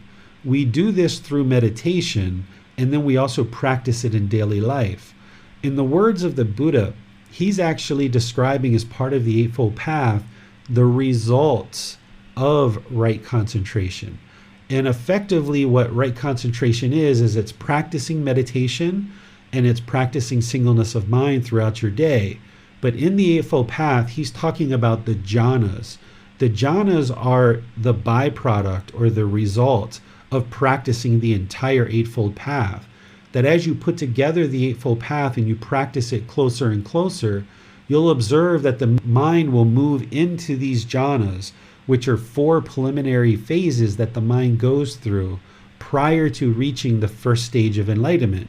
There's this tranquility, there's this equanimity, there's this joy that comes into the mind, there's this concentration that starts coming into the mind as part of the jhanas, and it is very noticeable as the mind moves into these jhanas and on its way to the first stage of enlightenment. But the only way that you'll experience this is by putting together all the other pieces of the Eightfold Path as a foundation, as part of developing your life practice. When you develop your life practice to practice right concentration, what you're going to be doing is developing breathing mindfulness meditation, which is something that I teach as part of this program on Wednesdays. That's a really primary practice as part of this path. And then loving kindness is another meditation that we use. And then there's specialized meditations that are used on a case-by-case basis that not everybody will need. These are all detailed in chapter 11 of the book, and I teach these on Wednesdays. Primarily, what a practitioner should be focused on in the first part of developing their life practice is breathing mindfulness meditation, building this up gradually to 2 or 3 sessions per day for 30 minutes or more per session. And wherever you are in that, that's where you are. You're not ahead of people, you're not behind people. If you're doing 5 or 10 minutes per session, that's completely fine. That's where you are now. But the goal is to gradually build it up to 2 or 3 sessions per day for 30 minutes or more. And it's going to take you time to kind of clear out your activities in your life and make more and more space for this. And as you see the benefits of breathing mindfulness meditation, you'll have more likelihood, more of a tendency to be interested to practice it on a regular, ongoing basis. And it takes dedication, determination, and diligence for you to build that up. And it's almost like a snowball where there's this accumulated benefit where you're gradually building up more and more benefits as you roll forward day by day. Or another way to think about it is like scooping water into a bucket, that as you're meditating, you're scooping water into the bucket and accumulating more and more benefits until this bucket is overflowing with water. So practitioners should choose to focus on breathing mindfulness meditation as the primary method of meditation for this path to develop right concentration. By focusing on the breath, you're developing concentration. You're also developing that awareness of mind, because if the mind's not on the breath, you notice that and you cut it off and bring it back. So as part of breathing mindfulness meditation, you're arising and developing right mindfulness, you're developing right concentration, and you're applying right effort to cut off and let go of craving, desire, attachment, where the mind is longing for something, taking you off the breath. And then over time, you gradually get better and better at letting those things go and coming back to the breath, and letting those things go and coming back to the breath. You're not going to experience a time where you never have any thoughts in your mind. The goal isn't to eliminate thoughts, because you need thoughts. That's what helps you to improve your life. What you're doing is you're purifying the mind of all the unwholesome thoughts so that the wholesome thoughts can come into the mind. That's what you're going to experience in daily life. But in meditation, when you're doing breathing mindfulness meditation, you should be training the mind to cut off all thoughts, just in meditation. And the only reason why is because we're cultivating mindfulness, we're cultivating right concentration, and we're eliminating craving, desire, attachment, making it easier and easier for us to notice when the mind is off the breath, and making it easier and easier for us to let that go and come back to the breath. That's what we're doing in meditation. That's the training that we're doing. But then outside of meditation, we're only cutting off the unwholesome thoughts. So in your daily life, where you observe the mind is having unwholesome thoughts, you cut those off and you let them go. If the mind is having wholesome thoughts in daily life, you can reflect on those. You can use those to improve your life. The way that you might think about this is, as an athlete's going to be doing push-ups, sit-ups, jumping jacks, jumping rope, weight training, all of these other exercises. But their true sport might be to play football or badminton or volleyball or some other sport. But in their training, they're going to train one way, and then in their sport, they're going to function in a different way. So that's what we're doing, is in breathing mindfulness meditation, we're cutting off all thoughts, because we're trying to be aware of, with mindfulness, we're trying to develop concentration, and we're trying to train the mind to let go of things easier and easier and easier. But you're going to have thoughts in meditation. It's going to happen. Even when the mind is enlightened, you're still going to have thoughts. But you should be able to more easily observe when the mind is off the breath, catching that quicker and quicker, and making it easier for you to let go of the thoughts once you realize that you're having thoughts, and you can bring it back to the breath. Then in daily life, when anger arises, if you've been training well, you can cut that off and let it go really easily. Or when the mind feels guilt or shame, you can cut that off and let it go really easily. Or if there's a certain decision that you were looking to make and the other members of your team disagree with you, then you can cut that off and let it go and just perhaps go with the group, because that might be the best decision in that situation. But if you're not training in meditation, in daily life, you're not going to have these qualities of mindfulness, of concentration, and being able to apply right effort to easily let go of the unwholesome thoughts and arise the wholesome. So breathing mindfulness meditation is utterly important. And then loving kindness is to arise that genuine interest in seeing others be well and eliminating anger, hatred, and ill will. The other specialized meditations I teach, usually on a one-on-one basis, as people need these. These are things for like craving sexual contact. If somebody has an excessive amount of craving for sexual contact, there's meditation that you can do in order to eliminate that from the mind. Or when you're looking to eliminate that first fetter of personal existence view, there's a meditation that you can do to help you with that. But we would get to that on a one-on-one basis. And then in order to practice right concentration, all throughout your day, you should be practicing singleness of mind, where you're just focused on one thing at a time. So it's great in meditation to focus on the breath and develop that concentration, and wherever you notice the mind is off the breath, bring it back. but you need to carry those benefits with you in daily life, where as you're aware with mindfulness that the mind is not in the present moment.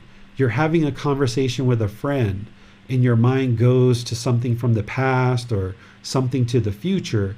You need to have mindfulness to be aware of that, cut that off, let it go, and come back to the present moment and continue to have an engaging conversation. And your friend's going to feel better about that conversation because you were present in the conversation. Whereas if you allowed the mind to wander, you're not performing optimally with the mind. Or likewise, if you're in a business meeting and the topic is being discussed and your mind's in the past or the future, you're not getting the benefit out of the meeting and you're not able to contribute to the meeting. Whereas if you observe with mindfulness that the mind is daydreaming and somewhere else, you can cut that off and let it go, come into the present moment. Now you can contribute to the meeting, or you can glean the insight and input of what's being shared in the meeting. So now it can improve your career or improve your life. And this is how you actively train the mind to reside in the middle, that where you observe the mind is not practicing singleness of mind and doing just one thing at a time. You observe that, you cut it off and let it go, and come back to the present moment, to singleness of mind. And as you develop this ability more and more, the mind will know where that middle is, and it'll stay there, and it'll reside there for longer and longer periods of time.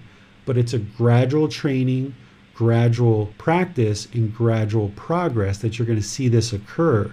That as you practice these teachings more and more, the mind will reside in that middle, and when it's out of the middle, you will know. When it's in the middle, the mind's going to be at ease. It's going to feel peaceful. It's going to feel content. You're going to feel joy when the mind is in the middle.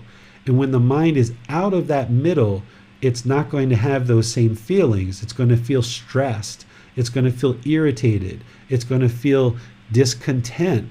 And when you feel that, you cut it off and let it go and bring it back to the middle. And that's going to be a practice that gets easier and easier as you develop your entire life practice. As part of right concentration, I discussed the 4 jhanas, which I'm not going to go through in detail today, but if you guys have questions about those, we can discuss those as part of today's class.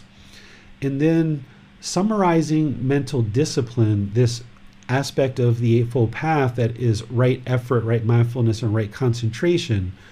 Think about right effort as taking the initiative to eliminate unwholesome aspects of the mind and cultivate wholesome qualities in the mind. That's a really simple way to take what the Buddha taught and bring it into something that you can just one sentence and you understand. Eliminate the unwholesome, arise the wholesome. One of the ways I share with my son is kick out the bad stuff and bring in the good stuff. So if you can remember that and you take the effort to do that, that's right effort.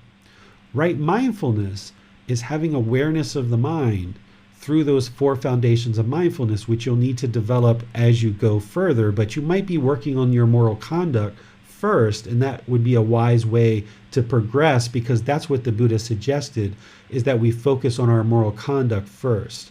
But you should always be focusing and practicing on this awareness of mind until you get to the point where you're maybe ready to start focusing on the 4 foundations of mindfulness.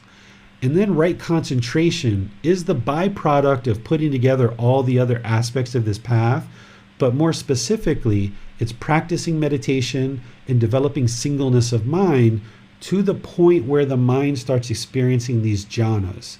And meditation is a key aspect of right concentration, but there's other aspects to it as well, like I discussed. You're practicing meditation, yes, but you're also practicing singleness of mind outside of meditation, not training the mind to switch rapidly from thing to thing to thing to thing, or what we call multitasking. Instead, do one thing at a time, and then do the next thing, and the next thing, and be very deliberate and put your intentions behind that. Whereas if you're trying to run around and have 15 different things going at one time, it's going to be very hard for you to focus on something like the 5 factors of well-spoken speech.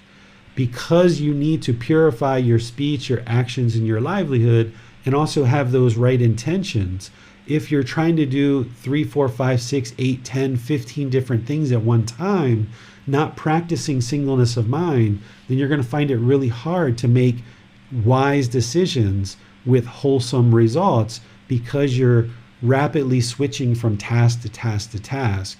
So this concept in the world about multitasking, you need to let that go and realize that it's much more beneficial for you to put a lot of focus behind each individual task that you're involved in and practice singleness of mind in your daily life.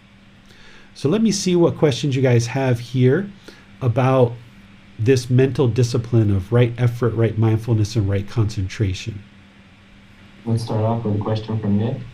Teacher David, in regards to the 4 aspects of right effort, would you say a beginner would need to apply right effort to develop an ongoing meditation practice?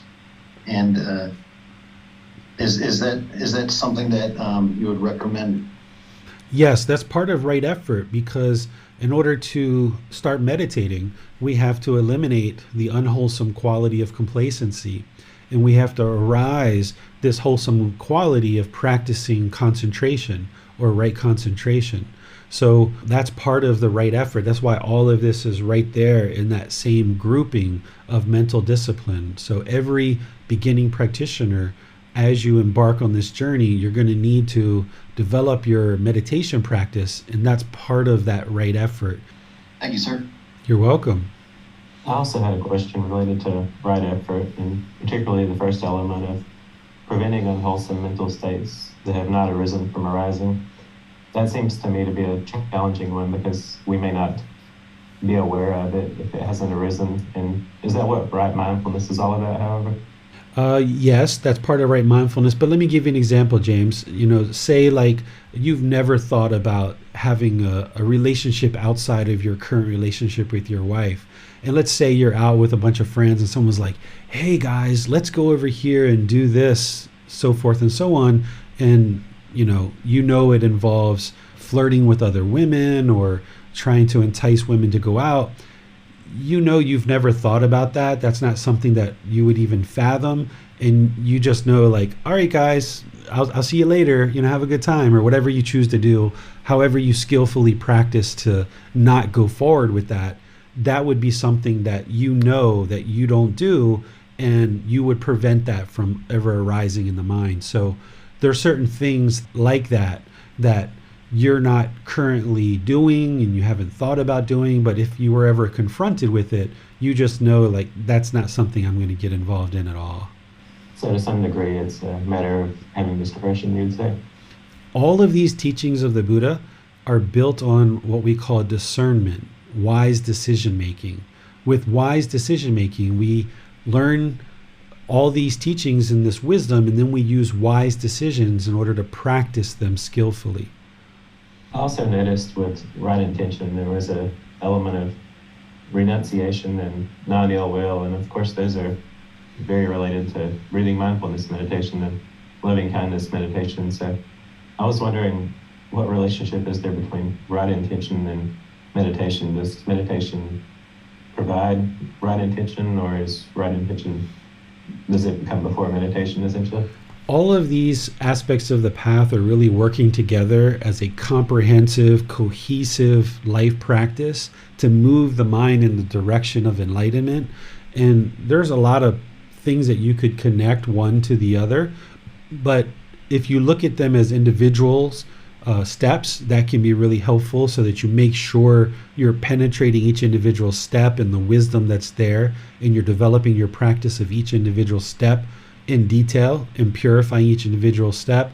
But looking at the connections, it can also be helpful too, but it might actually serve to be a bit confusing in some cases. But yes, with breathing mindfulness meditation, you're actually practicing all 8 steps at the same time when you're meditating. Right view, right intention, right speech, right action. Well, livelihood is your livelihood, but right effort, right mindfulness, and right concentration. So you'll see that's why breathing mindfulness meditation is so profound, and it has such a impactful result when you do it even for 10 minutes or 20 minutes or 30 minutes. The ideal would be 30 minutes or more. But that's why you can finish a meditation and just be like, wow, that was so impactful to the mind, because you're practicing the entire Eightfold Path all at one time in those 30 minutes or whatever amount of time you choose to do. And I would suppose that shows an example of what our life may be like if we follow the Eightfold Path all the time. Yeah, as you progress on this path, and even sometimes people at the beginning, when you're in meditation or at other points in your life, as you're developing this path, you might get little glimpses of what enlightenment is like. People can experience these little glimpses of enlightenment, and that can show you the potential that your mind has to experience this peaceful, calm, serene, and content mind with joy permanently. So if you're in meditation or you're outside of meditation and you notice a few seconds or a few minutes or a few hours of complete peaceful contentedness, joyfulness, where you don't need anything in the world and you just are completely content and joyful with just the way things are, that shows you that your mind has the capability of attaining enlightenment. But because the mind is unenlightened and there's still these conditions that are polluting it, that period of time will change. It will fade away. So you will experience, maybe a couple of minutes or a couple of hours or maybe even a couple of days of contentedness, and then boom, discontentedness will arise again. But through practicing this path, you will widen that time more and more and more, where you'll experience longer and longer durations of that peaceful, calm, serene, and content mind with joy, where the mind is just satisfied with what is. We have a question from Adrian. Is there ever an instance in right effort where we should discuss or confront someone with an issue? How do we know when to let something go or to deal with it?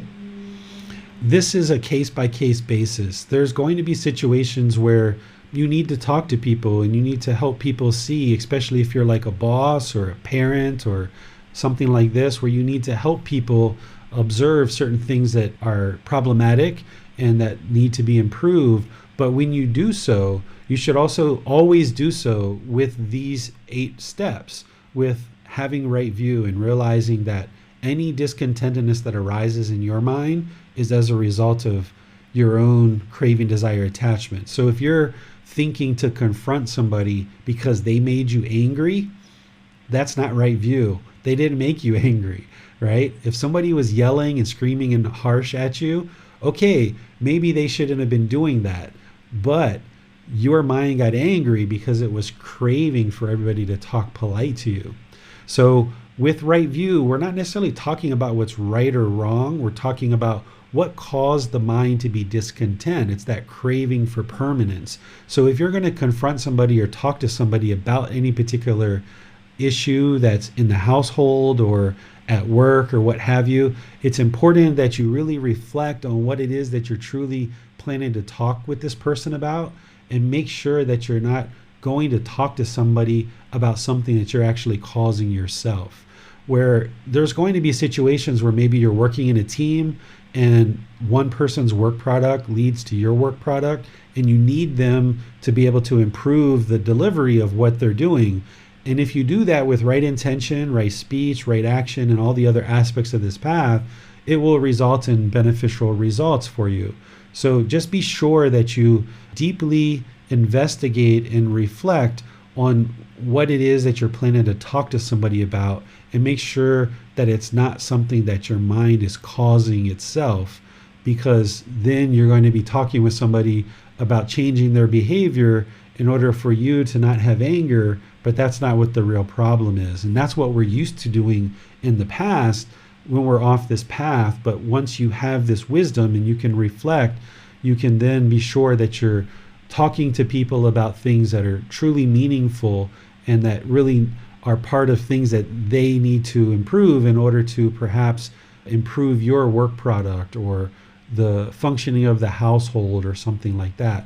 And by doing that with a calm mind, you'll be better in those conversations to talk with your family or your coworkers about certain things that need to improve in order to improve the functioning of this unit or this team or this group, either at home or at work. I noticed, David, in the book that you mentioned that in addition to right, we can consider using the word kind, such as kind action or kind speech. I was wondering if you could expand on that and what that means for our practice in the past. Yeah, sometimes when people think about right speech or right action, the rules come to their mind. They think that these are rules, particularly if they have trained in other teachings or other traditions where there were rules or commandments or things like this where people were made to feel guilty if they didn't do certain things. So when you see the word right speech, you might think that that kind of comes to rules, but you can think of that as righteous speech, speech that isn't going to cause harm to others. But you can also think of it as kind speech as well. And by thinking of it as, kind intentions and kind speech and kind actions, this can produce a way of thinking. Whereas if you kind of blank on the 5 factors of well-spoken speech and you just think of kind speech, then this can be kind of like a shortcut just to get you started in a situation where maybe you're having challenges remembering the details of something like the 5 factors of well-spoken speech. But as you build your practice up more and more, you will need to ensure that you understand those 5 factors and you practice all 5 factors of well-spoken speech.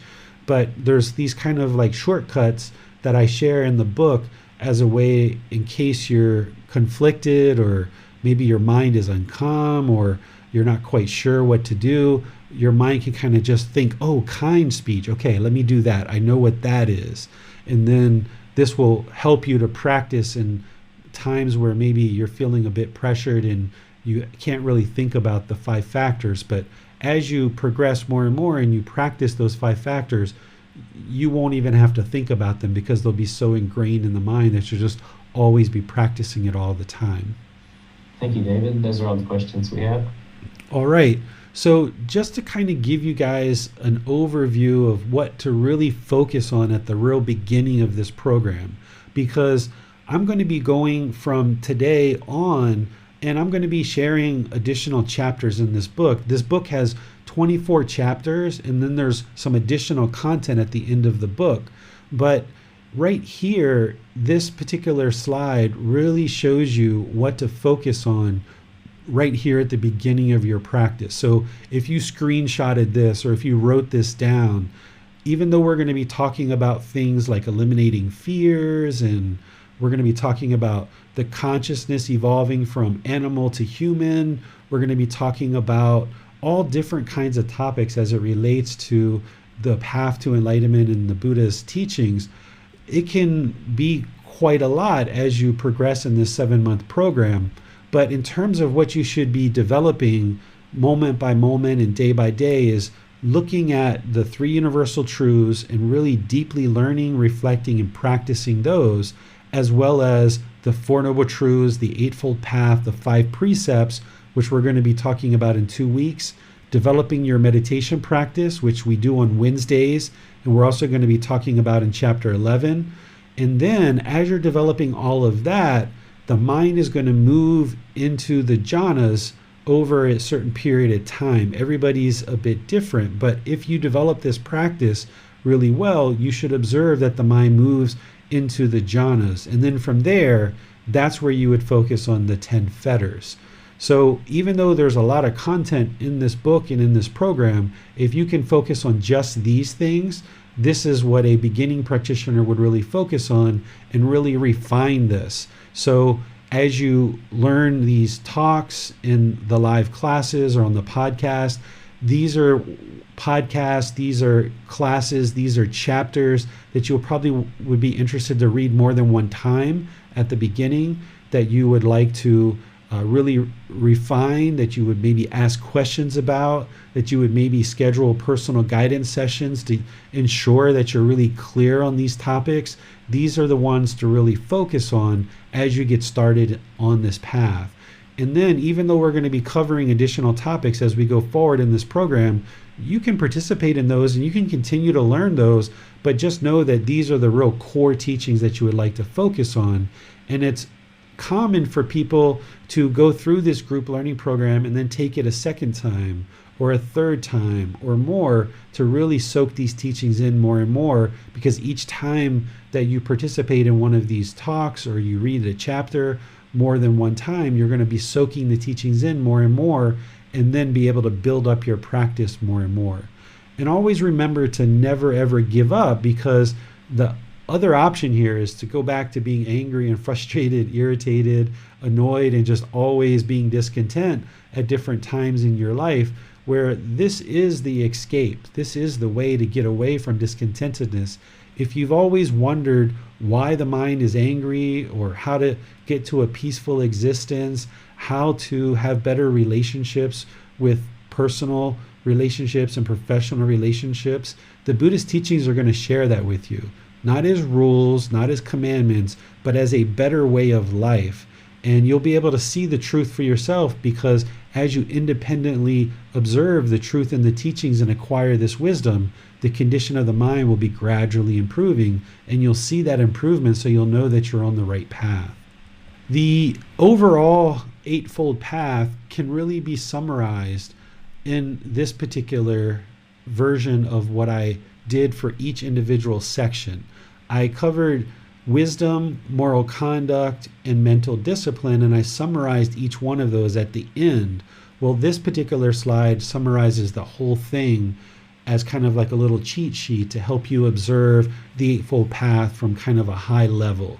And everything we talk about in terms of the book and these classes and so forth goes into all the intricate details, but this is kind of like a high level view of the Eightfold Path that we've already discussed. And this image of the Eightfold Path can really help you to visualize what you're working on, because you are working on developing this wisdom throughout learning and practicing these teachings. You should be focused on this moral conduct, and the Buddha encouraged people to focus on that first, and then developing this mental discipline. But as you're developing your moral conduct, you can be meditating, which is part of mental discipline. You can be building that up as well, but be sure that you're focusing on all three areas of the Eightfold Path, and that you see these as individual dials that you're tweaking more and more all the time.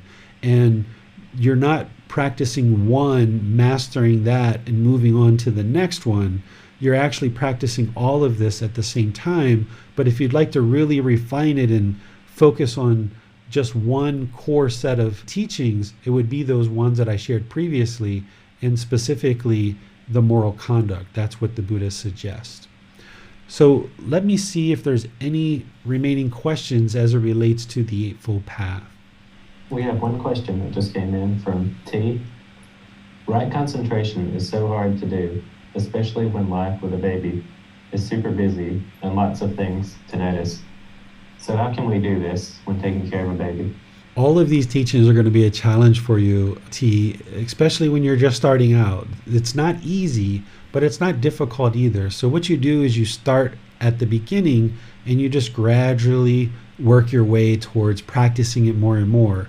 So I remember when my son was young as well, and there's lots of different things, right? As the baby's awake for an hour or 2 hours, and you're exhausted, and you would like to get sleep yourself, but yet you've got to prepare food for them. You've got to take care of their clothes. You got to do so many things as part of parenting. So what you do is you try to carve out little parts of your life where you just can do kind of little things little by little and build up your practice. So maybe what it is for you is maybe you just carve out doing some meditation.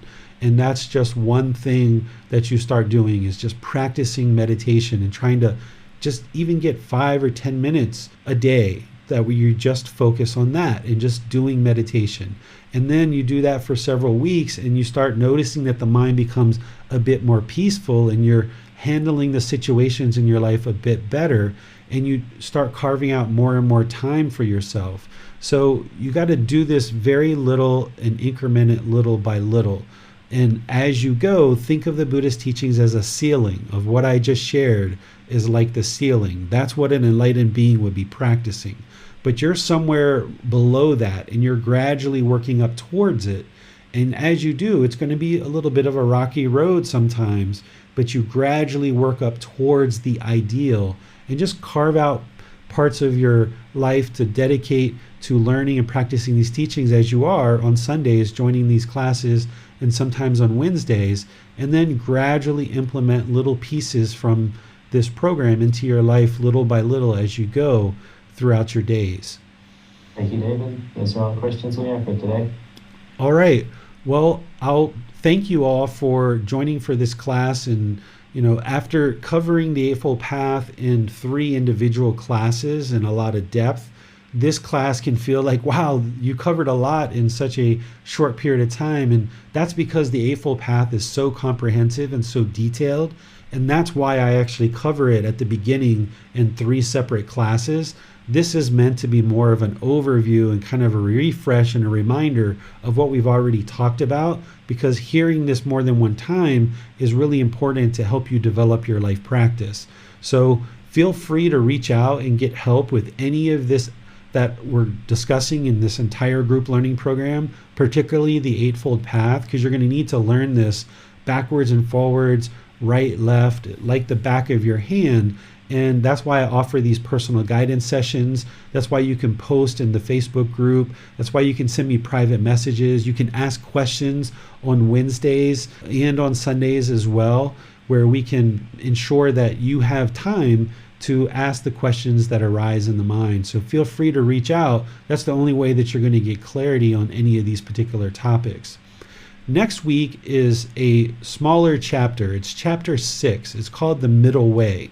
The Middle Way is a very simple teaching. I think it'll probably take you all of about 10 minutes or so, 15 minutes to read that chapter, because now that we've gone through chapter 3, 4, and 5, which are really meaty chapters, there's this chapter 6 to kind of give the mind a bit of a break. So this week, you can be focused on learning the Eightfold Path and implementing that more and more. And then there's the Middle Way for next Sunday that we're going to be covering. And that's just a little bit of teaching that actually applies to the Eightfold Path as well. So between last week, this week, and next week, you kind of have this period of time to really soak in the Four Noble Truths, which is part of the Eightfold Path, and the Eightfold Path. And then we're going to kind of refine the understanding of the Eightfold Path by talking about the Middle Way next week. And that's a really short chapter and a really kind of minor teaching, but can have a really profound effect on the way that you practice these teachings in other aspects of your life as well. So next class on Sunday will be about the Middle Way. And then this Wednesday is going to be the first class in a 4-part series where I'm going to be introducing you to Buddhist chanting, helping you understand how that's been used in the past and how we can use it today to benefit us if you choose to actually learn and practice Buddhist chanting. And then I'll actually share the chants with you and the translations of them, and I'll help you learn them little by little by little and build up your practice if you'd like to learn Buddhist chanting as part of your life practice. So I'll see you guys either this Wednesday for Buddhist chanting or next Sunday when we talk about the Middle Way as part of chapter 6. Thank you all for joining today's class. We'll see you in a future class. Until then, have a very lovely rest of your day. Sawadee khap. Thank you for listening to this podcast. To provide support for this podcast, visit patreon.com/support Buddha. To access more teachings, visit buddhadailywisdom.com. There, you will discover a full range of courses, retreats, and online resources to assist you on the path to enlightenment. Remember to establish a daily, consistent meditation practice, along with learning and practicing these teachings. A well-developed meditation practice is the foundation in which to train the mind to attain enlightenment.